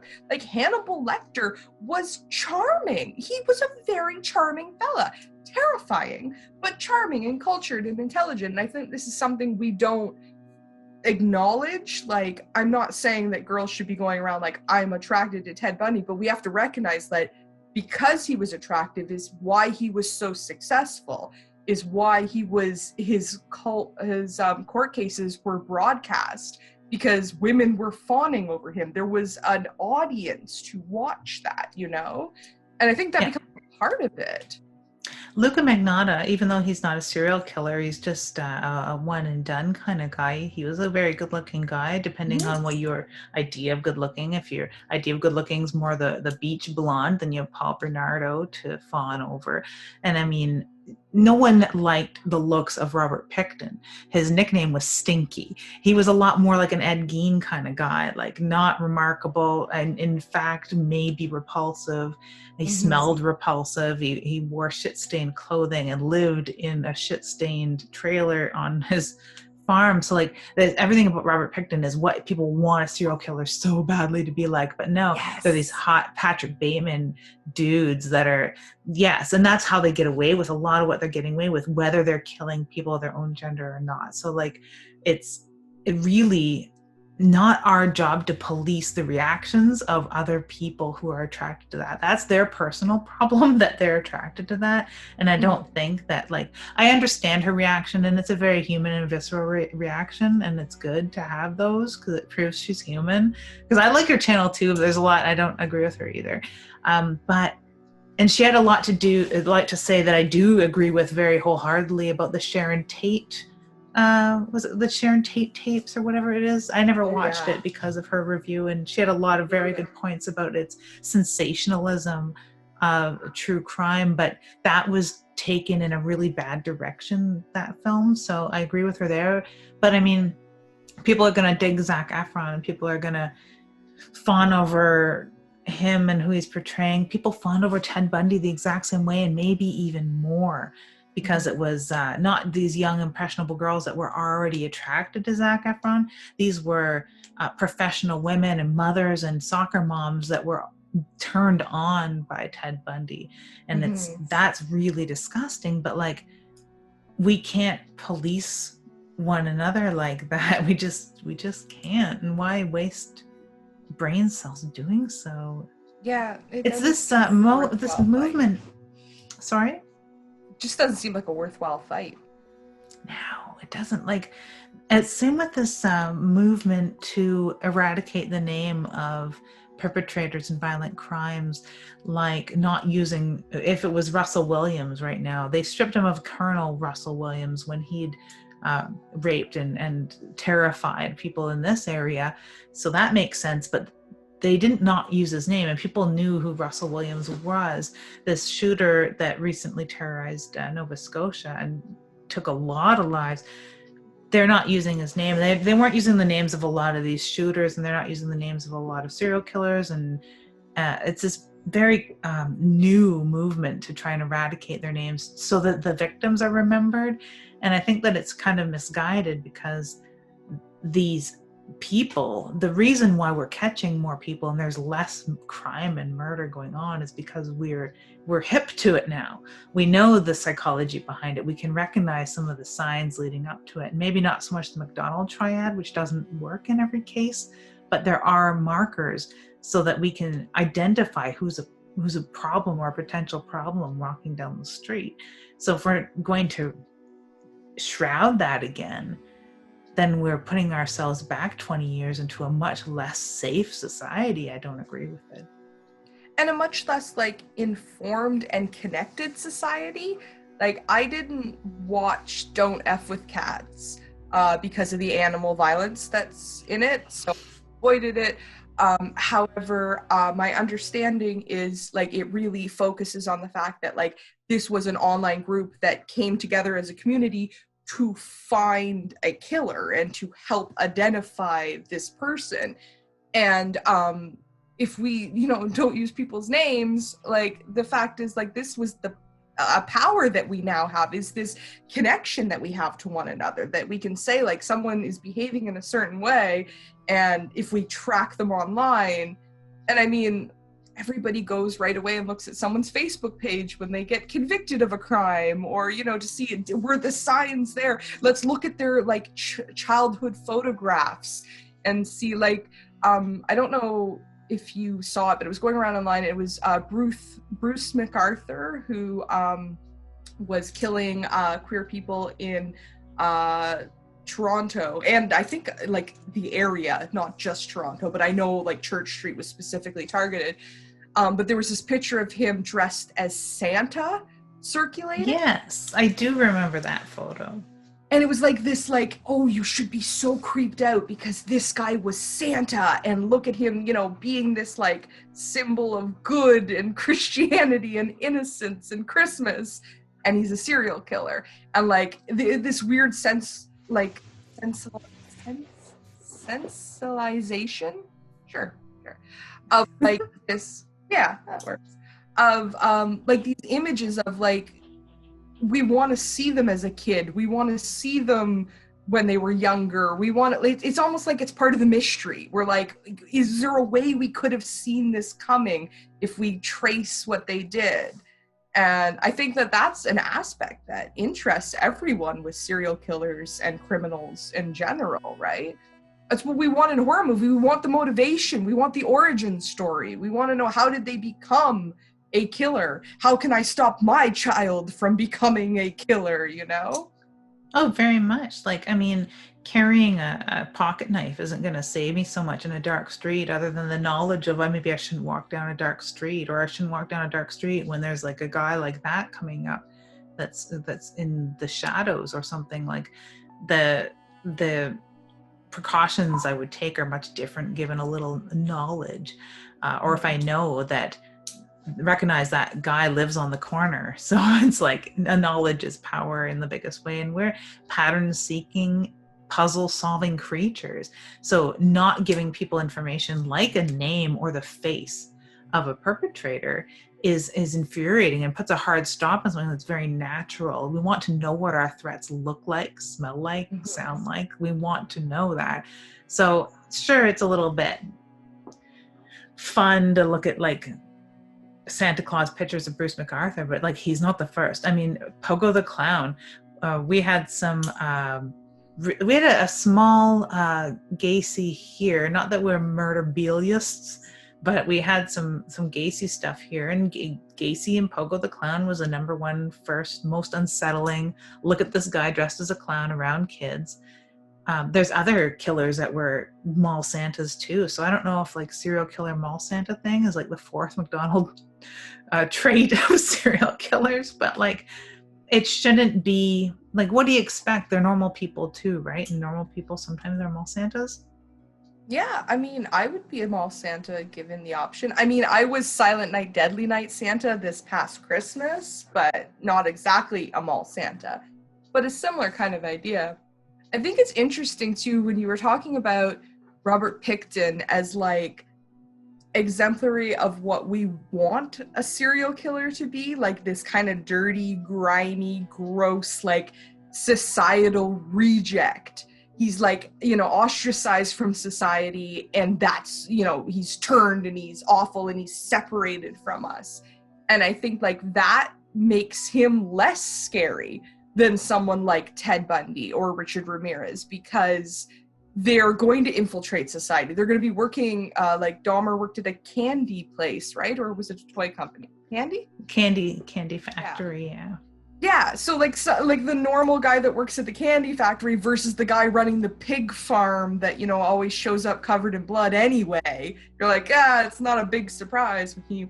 I taught my students in my class last year about Robert Pickton, because a lot of them didn't even know who he was, let alone what had happened. And I could see like they were fascinated but horrified, which is the right reaction. But I just thought it was so interesting that like this whole generation of young people that had no idea. Same this term, I graded for a criminalizing women course. And one of the cases they were studying was the Paul Bernardo, Karla Homolka one. And a lot of them had no idea who they were going into the course. And then a lot of them chose to write their final papers and assignments on that case. So it's really interesting how this idea that like something that's so close to home, like we kind of want to explore it even more, because it's like, wow, like this is not a million years ago in the middle of Texas, like this is in our own backyards. You know? I'm so fascinated by that, not just because it's Canadian crime. And I listened to a podcast, Murder Was a Case, with Lee Meller, who is a professor and criminologist out of Toronto, that is just so fascinating. But he's probably just, his eyes twitching right now because we're talking about Canadian crime. But like, it is so crazy to me that people seem to forget this stuff, and he would be the person who would be able to name so many of these cases. And I would love to have his input someday on why people would remember Ted Bundy, why people would remember like the two shooters that went around the States not that long ago, Malvo and the other guy, whose name I can't remember right now, but they won't remember. I know. It's not there. Stanley, but them guys, but they wouldn't remember like Russell Williams or Bernardo and Homolka, which is kind of surprising to me, especially because it's more down south. Up north, you could see someone maybe not remembering the Paul Bernardo case, but then there's like Pickton, that they hadn't heard of Pickton is crazy to me. And then there's other like things that go on. There was a person that had decapitated his parents here in Ottawa that no one seems to know about, and he was in the news very regularly, but no one seems to have heard of him. So people look at me like I'm an alien when I mention that person's name. Or people forget about the bus beheading, Vince Lee's bus beheading case, and that was very, very, very big news. That, or they won't remember his name, which is crazy to me. And then there was even like littler stuff, like you're very familiar with Swizzles, as I am too. I had a true crime reporter be like, oh, did they ever tell you about the hooker, or did they ever tell you about the waitress that was found dead in one of the beer fridges? And it was like, what? No, I didn't know about that. At Swizzles? At Swizzles. That's so interesting. No, I had no idea. I know. Wow. It's mental. But no one talks about it, remembers it, or something. Like they're trying to eradicate this. Like, is that what like we Freddy. do here best? Exactly. If we forget, don't we know that's the wrong thing to do? Yeah, we literally have movies that tell us about it. But it's true, like people don't want to discuss these things, or they want to let it like die out. But then it's so weird, like particularly Canadian history I find really fascinating, with like, because we don't have the same extent as other places, but these stories, like to just know that there's kids like these students are taking sociology, these students are taking psychology and criminology and gender studies, and they don't know about, like, even a lot of them knew, because when I started talking about Robert Pickton, I had to talk about, like, because we kind of went into this through a gender violence sort of perspective. And then we were talking about the fact that a lot of his victims were actually sex workers, because they were easy targets, right? And then the fact is, there are a lot of serial killers for over the years that have specifically targeted sex workers because they are someone that they can get to. And unfortunately, in a lot of communities, like, they're someone that's not going to be missed right away, right? They're not The necessarily. less dead, they commonly are called. I've not They're heard this term. considered less dead because they were less human to begin with, so it's not counted among those who we should mourn as a society. I'm right. Isn't that horrible? Yeah. I think that Gary Ridgway targeted the exact same people as the Green River Killer that Robert Pickton did, in basically the same area on that coast, Washington, British Columbia. So like, but Ridgway was a slime ball, very slimy, just like Pickton was, except he didn't smell like pig poo or look like a monstrous human being. He wasn't that horrible looking, but his mind was in the exact same place as far as targeting sex workers. And, like, I mean, there's a long history of this. And I was tracing it back to my students talking about Jack the Ripper, who, like, specifically was targeting sex workers because, and it's my personal belief, like, and I'm sure I know there's theories about why he was targeting the specific women that he did, but I think we can look at it from this perspective of they were out on the street at night. Like, they were literally easy for him to come upon.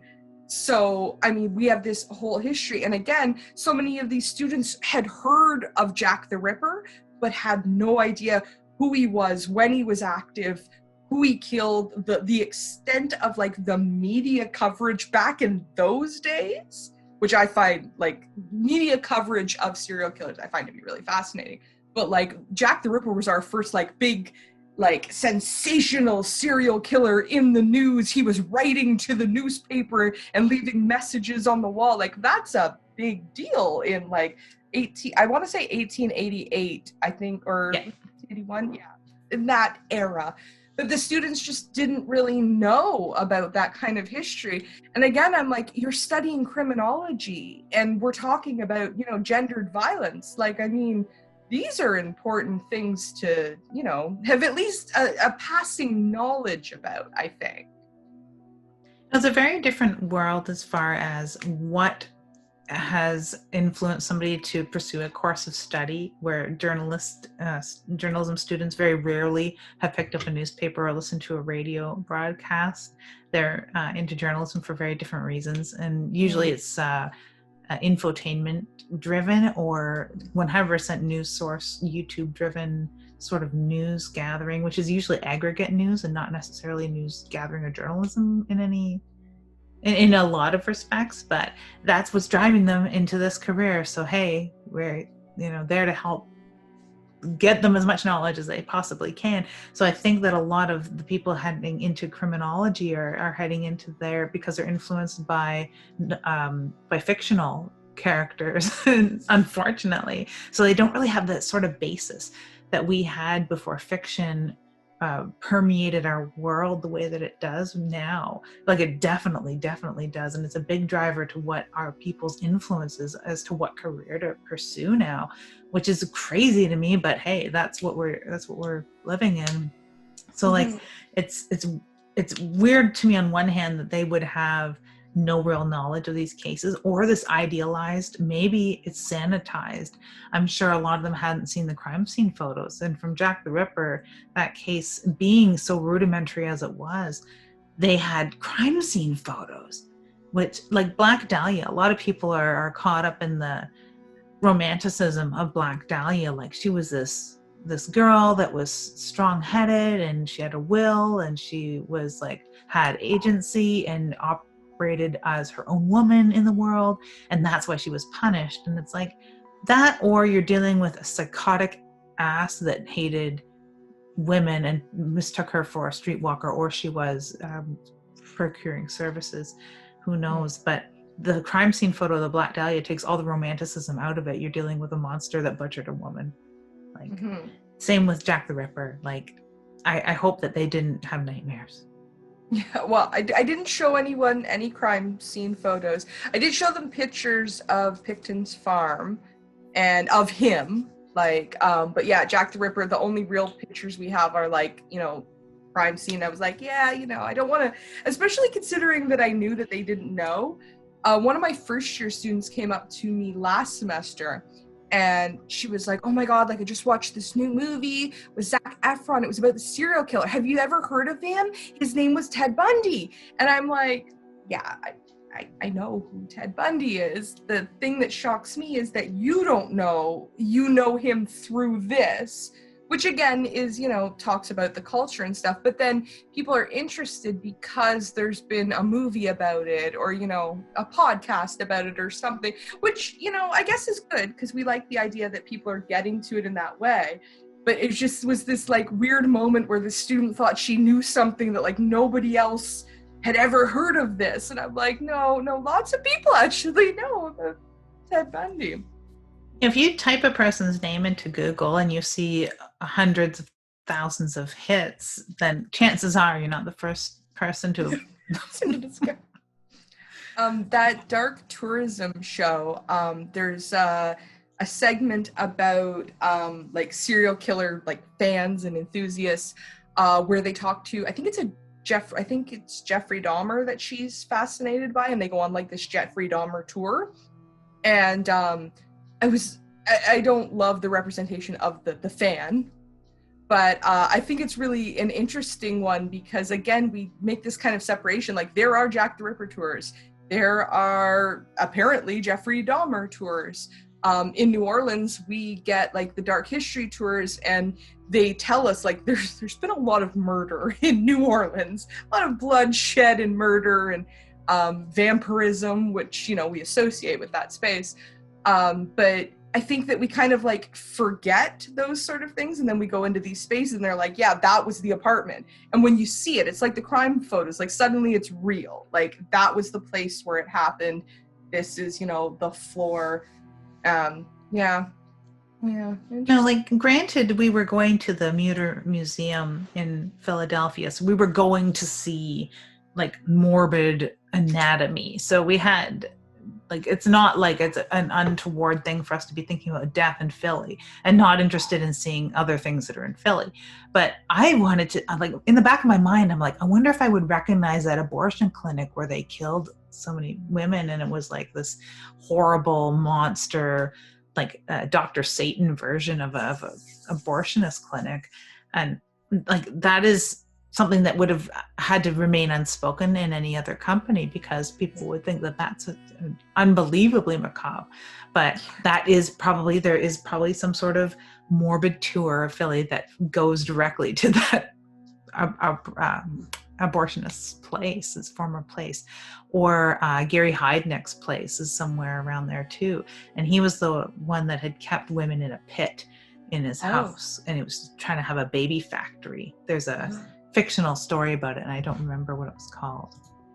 I've been like, attempting to make my earrings be out, but it's just not. I love them. I've seen them flashing in and out, and I knew what they were because I could tell, and I meant to say a couple times how much I love them. Well, I had really cool ones like this from Hot Topic, but they went through my ears like posts, and they were so heavy and they hurt to wear and they were awkward. So I ordered these ones on Amazon for like $6, and they're like cheap plastic, and I love them, but they never sit like nicely, you know. You could use those to make giant Mickey Mouse ears. That would be so cool. That would be adorable. Yes. I was really disappointed with the Mickey Mouse ear options when I was at Disney. I thought there were going to be, I don't know, more creepy ones. I wanted everything to be creepy. I just want creepy Disney. And you've watched Caitlin Doty's Creepy Disney series, yes. Right? I fell in love with her. I like the way that she talks and how she kind of like makes fun of YouTubers and like the YouTubing process, but like in a tongue-in-cheek, like not like she's not really making fun of them, but she's like, "Hi, I'm doing a makeup look today." And she's like, "Wouldn't that be ridiculous?" And you're like, "Yes, I love it. Paint that corpse. Paint it. Yes." I find her very amusing, though. She's one of my favorites. And like, It truly is. I have so many horror people I love to watch, but some of them I'm just like, Hold on. I think there might be some service people in the back. uh-oh. Maybe not. They're just barking. Barkers. They're so horrible. Dog barkers. Like Bob Barker, but with dogs. Dog barker. Here, the price is right. There was a Caitlin Doty episode of a podcast I listened to, and it's from like 2017 when she had first released Smoke Gets in Your Eyes, and it's about the writing process and stuff like that. And she's so humble, even back then and even now. Like, she hasn't really changed. It's like, I don't know, I'm not a YouTuber. I just record myself and put it on YouTube. Or I'm not a writer. I just write words in a book and release it. Like, I hope that she's not like, I'm not a mortician. I just put people in caskets and bury it, or help you bury it. Like, I just guide you on embalming or not. Like, I'm not a mortician. Like, no, she's definitely very humble, because she's definitely all those things, right? She's a death planner. She's a writer. She's a YouTuber. She's probably a musician, and we don't know it. I don't know. Mm-hmm. She just seems to have like a really fun aura about her, where I kind of picture like a lot of people working in the death services industry as being like, you expect like that, again, that very serious sort of thing. And I have several friends that actually work in the industry, and they're not like that at all. They're like fun and, you know, very happy people. Okay, they wear black. I will just say that. All the people I know that work in that industry are already black clad folk. But they're not like this thing that I think we picture the mortician to be like, which is always like this really old, like the phantasm guy. Essentially, that's it. Phantasm guy, like the cheekbones and then he has like little spheres that will come and like, right. Angus Scrim is like my favorite human being on the entire planet. I was so sad that I never got to see him at like a convention or something, even though I'm not like a real con person seeing type. But Angus Scrim was one of my favorites. And he is like what you expect of an undertaker, or what like the old fashioned idea of an undertaker is, because there's a far more hip undertaking community nowadays. Like, even at my mom's funeral, the undertaker was very, very nice guy. And he was kind of a portly dude, kind of big. And he was like, he looked like a sports fan, and it's like he was just waiting for us to stop being so sad so he could be like, "So, are you guys like Centennials fans? You going to the game?" Like, that's what it looked like he was about to do any minute, because he was like respecting us entirely, but it's also his job to do so, and he's got an after job life, right? That is a lot more fun than mourning families. Yeah. Like to imagine that's what they're like, you know, that I would prefer that to be happier, and I don't know, not the image that I think and I really think that's a Hollywoodized the phantasm. Angus Scrim, is that what you said? Angus Scrim, yeah. Has Angus he passed? Is he gone? I believe 2018. Oh wow, so just recently. I'd actually never seen any of the Phantasm movies, and just started in the past year or so.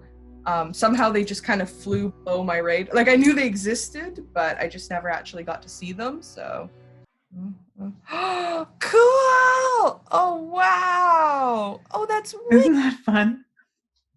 Where did you get it? There was a box set that used to be, the UK box set comes in the sphere, and they just recently released this box set that comes with the sphere. So we've recently watched all of the and in the reflection you can see all my setup here. They recently released all 5 movies from Phantasm to Ravager, and we watched them all recently because I'm a fan. I'm a Phantasm fan. Hold on, I gotta put it on its base. But yeah. I see what you did there. That's cool. Yeah, no, I just had never really got the chance, and I knew what they were, but they were a lot more like fantasy sci-fi than I was expecting them to be. I thought they were going to be more, I don't know, supernatural, ghostly, kind of like, I don't know, phantoms hanging around a cemetery that kill people with silver balls. That's like what I was picturing in my head, which was not really exactly it. No, and that would make more sense considering what it is, right? Like you don't expect an almost science fiction thing going on in this setting because you want it to be like ghosts or ghouls because it is the realm of ghosts and ghouls, but it takes it into like a very different, and every movie is very, very different, really, even though it has a cohesive core. It's so cohesive that they reuse footage from every single movie in every single movie, but hey, whatever, save costs. There's so many movies that are just like flashbacks to their other movies. I was trying to make my mom watch Silent Night, Deadly Night 2 at Christmas because we watched 1, which is comprised of so many flashbacks to like the first 5 minutes of the movie. And then as the movie goes, we just keep getting continuous flashbacks to something that happened like 10 minutes ago in the movie. And then the second movie is just like almost entirely flashbacks to the first movie, and then this tiny little storyline going on. And I'm like, I know it's terrible, but at the same time, I kind of love that. Like, I don't know, I can't get away from it. It's like a horror movie that has a theme song.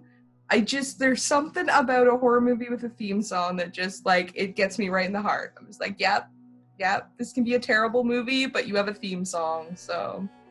Like Prom Night? Yeah, I was like New Year's Evil, which is terrible, but they had that like punk bands in that New Year's Evil. I hear New Year's Evil in their music and their lyrical quality. Something I just watched had a theme song too, and I'm trying to. Was it The Howling? Because The Howling 2 has a song, and it's just, I find it's very annoying. Chris and Wes are huge fans. Chris has redone it, and it's really? actually good. I like his version of it, but it's just not something that speaks to me. But I usually don't like theme songs, so it usually doesn't fit with the theme of the film. But it's not a theme song at all, because we all know the theme to Halloween, the Halloween theme. But yeah. I think it's after the first or the second one. I think it's the first one, actually. They close on Mr. Sandman. And that song has been creepy to me ever since. And I heard it just today. It was Homer Simpson, the B Sharps, singing Mr. Sandman. And it's like, I want to watch Halloween. Yeah, I always associate that song with Halloween, and it is so creepy to me. And even when I hear it like in an innocuous way, it still is exactly that. When we were staying at a hotel by the airport when we were going to New Orleans the first time, and there was another hotel across the way called The Sandman, or maybe just Sandman. And like all night I was humming not that song, but the Halloween theme song, because it was all I could think about. And like just directly my thinking right to Halloween. That's where I've been on a Halloween kick. I just I've been watching all the old Halloweens, and I want to watch the remake. And then I joined this group on Facebook. I don't know if you've heard of it, called Killer Flicks. I guess it's a big horror YouTuber community, but like all kinds of fans in general. But they've been doing this thing where they take on Letterboxd, and then they make a list of like a franchise and then rank it like what their favorite in the franchise is, and then you share a picture of your ranking. And I've been having so much fun doing those and like trying to decide like where I rank every Halloween. And I'm like, I feel like though this changes, like in a year my list will probably be different. No, I hear that. Like, I didn't know people were doing that on Letterboxd. That makes a lot of sense now, because I was like watching someone rank, I forget what, but it was books. But I'd seen other people's thumbnails where they were ranking things. And Spooky Astronauts, have you ever watched her show? Yeah, she was doing ranking and stuff. So mine would change too. Like I change within a sentence on ranking just the Phantasm movies. I mean, I could rank the Halloween films, but like, it's like, is there a spot where I can make one and two one film? Yeah, Like, yeah, really? because they it's that same night that I put one and two together. So like my start of my list is one and two because again, I think of them as one, and I couldn't not rank two with one, even though two might not be one of my it's one of my favorite, but not like my favorite sequel, but it's part of one.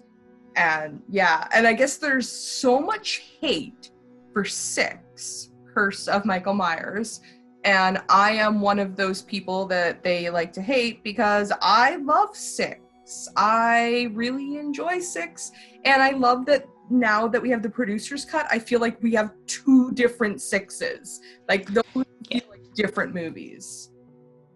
I really do want to rewatch Six, and I mean, I'm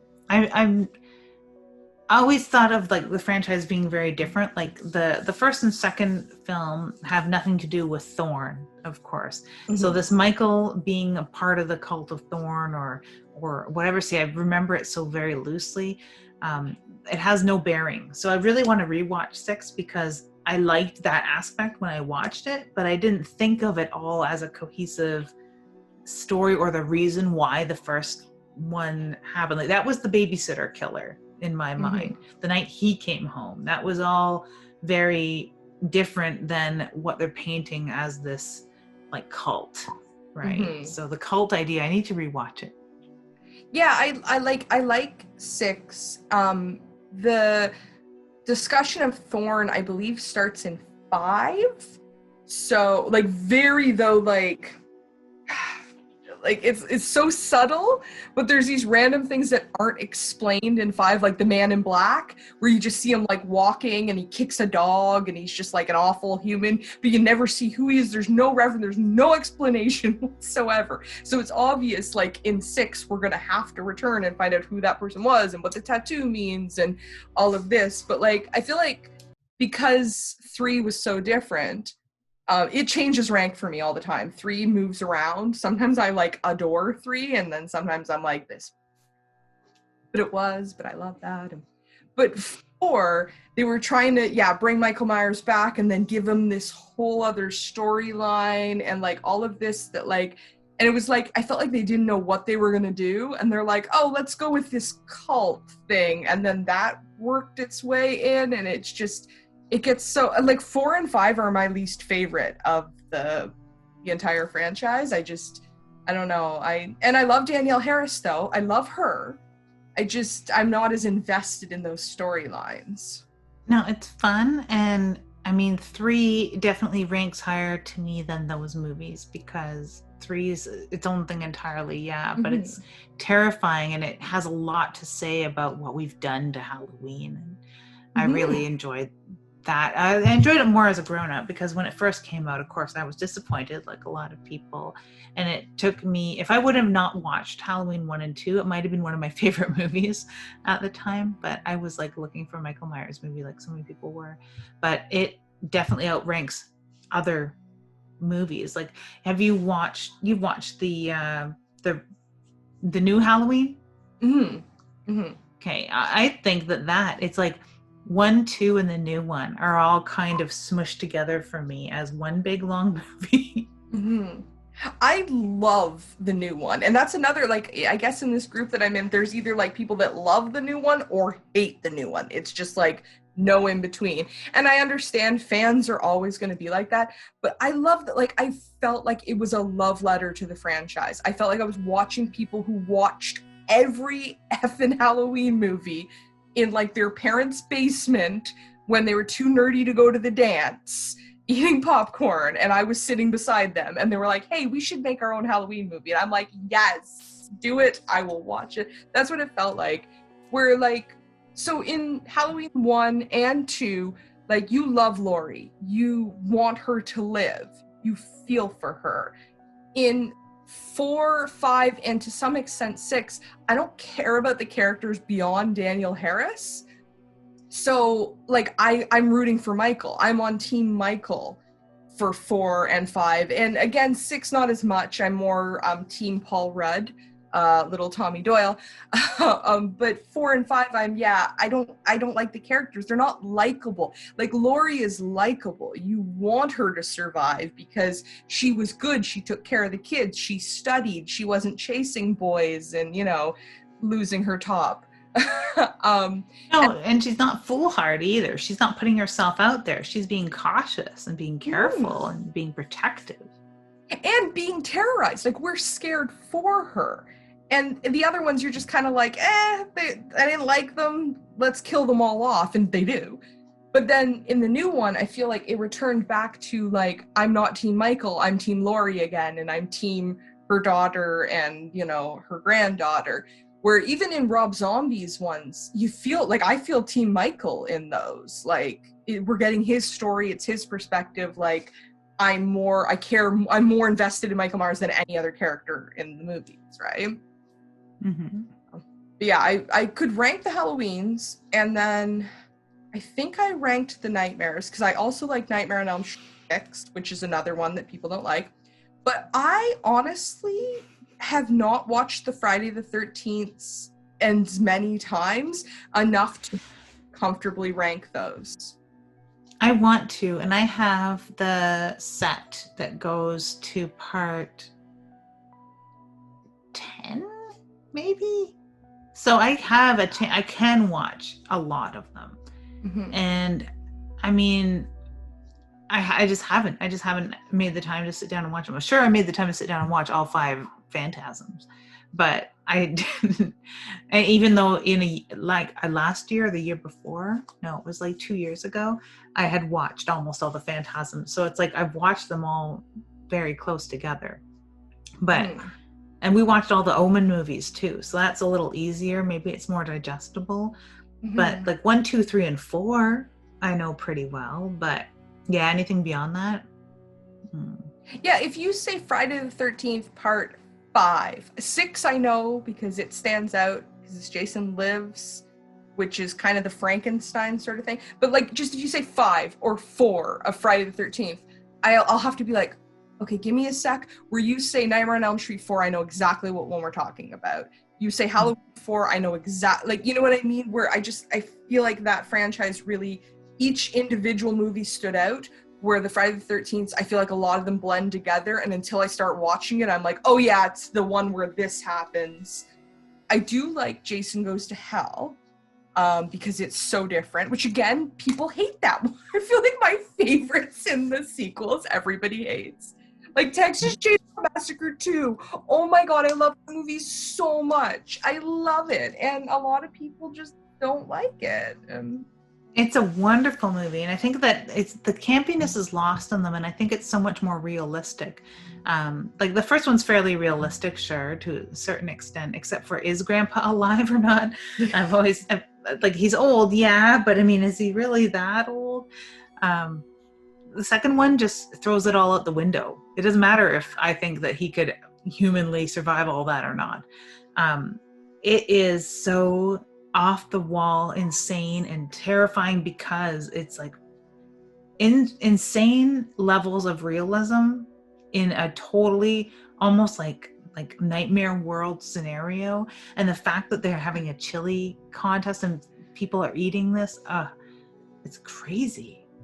I feel like when I watch Texas Chainsaw Massacre 2, I know that Rob Zombie watched that before he made House of a Thousand Corpses. And I know people align, especially Devil's Rejects, but that whole series to Texas Chainsaw a lot. Like, they're like, oh, it's obviously heavily influenced. But when I watch House of a Thousand Corpses and Texas Chainsaw Massacre 2, I feel like those two talk to each other so much more than any of the other elements to them. And I love Texas Chainsaw Massacre 1. I really love that movie. It's so hard to watch, and like even in the documentary they're pointing out like there's really not that much blood, but you feel like you saw a bloodbath. Where 2, there's a lot of blood and a lot of gore, yet I don't in my mind think, oh, what a gory movie it was. I'm more like, I'm having fun, like this is enjoyable. Yeah. So I forget how fun it is, and I forget how like it's campy, it's fun, It's silly, it's off the wall. I remember some of the sillier scenes, like all of the scenes in the radio station, Mhm. and your number one song, you played it on the radio. I remember how it goes. I mean, it's like You know? picking Yeah, burning is like a rat. Like, it's, oh. those aren't horror movie scenes. Like, but Mhm. then when you think about the horror movie scenes, you could almost mix up scenes from Dr. Satan's area in House of Thousand Corpses and the underground areas in that. Like, Yeah. they're so similar. I think there's a lot of connections there. So I that's one of my favorite things is watching horror movies and being able to trace that lineage and be like, I know what you were watching when you made that scene. I know exactly what you were thinking about. I know who that character is a reference to. Like just even in Lords of Salem, which I'm not crazy about, but it's okay. But like all the radio scenes, I think of Texas Chainsaw Massacre too, because that's like, and the fog. Is it the fog? That's the Yeah, where Adrienne Barbeau is in the. Is it Adrienne Barbeau? Yeah, in the. She's the radio station girl. Yeah, I get the fog and the mist mixed up in my head sometimes. And I've never seen Prince of Darkness because I thought I had seen Prince of Darkness. Because I watched a Dracula movie that was really bad called Dracula Prince of Darkness. And Mm-hmm. thought it was the John Carpenter Prince of Darkness. So people would talk about it, and I'm like, oh yeah, I've seen Prince of Darkness. And then I was reading it, I'm like, I have not seen this movie. And I can't find it to stream anywhere. So I need to see. Oh, I hate that when there's a movie that's like impossible to find. As soon as you do find it, it will be everywhere. That's happened to us before where we're like trying to find a movie forever and ever and ever and then like buy it, or we order it from the UK or something, and then all of a sudden it hits Shudder or Netflix and then everywhere else. It's so annoying. I think you really will have fun with Spider Baby, even though it's so old. Like, it is so old. If you're ever in a mood for an episode of The Munsters or old Addams Family, that's about when to watch Spider Baby. Oh, And I'm always in the mood for that. exactly, but it's so Rob Zombie, and I've heard other people like sort of like in a mean way being like, oh, if you want to ever see where Rob Zombie got all his tricks from, just watch Spider Baby. And it's Oh, like, well, that's mean. But okay, so he got Sid Haig from it, for one. But yeah, there is a lot of like, this is how he writes his female characters. Or he cast his wife. Is he just right? He's just writing his wife. Like, I don't think she's acting too hard in a lot of things. I mean, I watched an interview with her, or was it specials from, I think it might have been specials on House of a Thousand Corpses. The hardest thing she ever did was stabbing the girl in the bunny outfit in the graveyard, because it was just so mean and visceral. Mm. And the laugh that she's giving, the baby laugh, it came out so perfectly there because she was like feeling a little bit insane at that point, and she just didn't like doing that, and it was very unsettling to her, and it came out so well. But like, to say that the craziness of Baby and the craziness that's going on in that scene are like feeding off one another is one thing, and then to say, oh no, he just wrote Spider Baby, no, like that's cruel. But I don't know, maybe I'll see something. Yeah, I'm interested to check. I love that he uses his wife because I really love Sherry Moon Zombie. I think that she doesn't have as much range potentially, or we haven't seen as much range. Like, even again, I'm not crazy about Lords of Salem, but I thought that was the most we've seen her kind of like stretch her acting talents. Yeah. But yeah, that scene of her stabbing the bunny in House of a Thousand Corpses is honestly like something that always stands out to me from that movie. And it's interesting to hear that she struggled with it so much because it is so powerful. Like, that was a really epic scene. And I'm not surprised that, it had that much emotion behind it. Or a lot of people are like, oh, that must have been the most fun scene. And there's other people that have recorded scenes like it that were like, oh, it was just, that was the most fun we had on set that day. And that one is like, no, it's not. It was miserable. It was late. They were tired and cranky, and she didn't like doing this. And chasing her was felt mean to her and scary. Then that scene happened, and she was like, yeah, Oh, which is awesome to hear that she was like turned off her own character by that point. I love it. I love you. I love you too, and this has been wonderful. I always feel like anytime I see a new horror movie or read something, I'm like, I want to know what Lyd thinks. Has she watched this? Does she want to talk to me about it? So, and I always love tuning in to Lydia's videos on her YouTube channel. So if you have yet to subscribe, make sure to do so and hit that notification bell so that you're notified every time that she uploads a new video. And check out Amy's channel, because someday when you're a full-on doctor and all done writing lengthy tomes, lengthy mind-blowing tomes, that you'll be also creating more content, I'm sure. So check out Amy's channel and subscribe. And if you have anything that you want us to discuss, because I think that we should do this again. We used to live a lot closer to one another, and now we are closer because of electronics. There's a distance. There is. It's almost intangible with the cameras, but yeah. If there's ever anything anyone wants us to pick apart, we could try. Yeah, that would be wonderful. I would love to have people recommend like watching a certain movie or reading a book and then, talking about it, duking it out. Did we like it? Did we not like it? What did you like? I should watch the new Rabid, and you can watch the old Rabid, and then we'll have Rabid together. Rabbit. That was going to be a high road, low road song, but it didn't happen. Yeah, I'm down for that. I'm not sure where to find the new or the old Rabid, so I'll have to look into that. Yeah, no, definitely do. Definitely do. I know Canadian that we horror. watched it at the Bytown did it one year, but Canadian horror. Maybe Shudder has it somewhere on there. Yeah, I'll do a search. I'll see if I can find Rabid, and then yeah. All right, we should definitely do. Sounds good to me. Well, I hope that we both have an Ookie Spooky day. I don't know about you. I definitely hope that you all have an Ookie spooky day.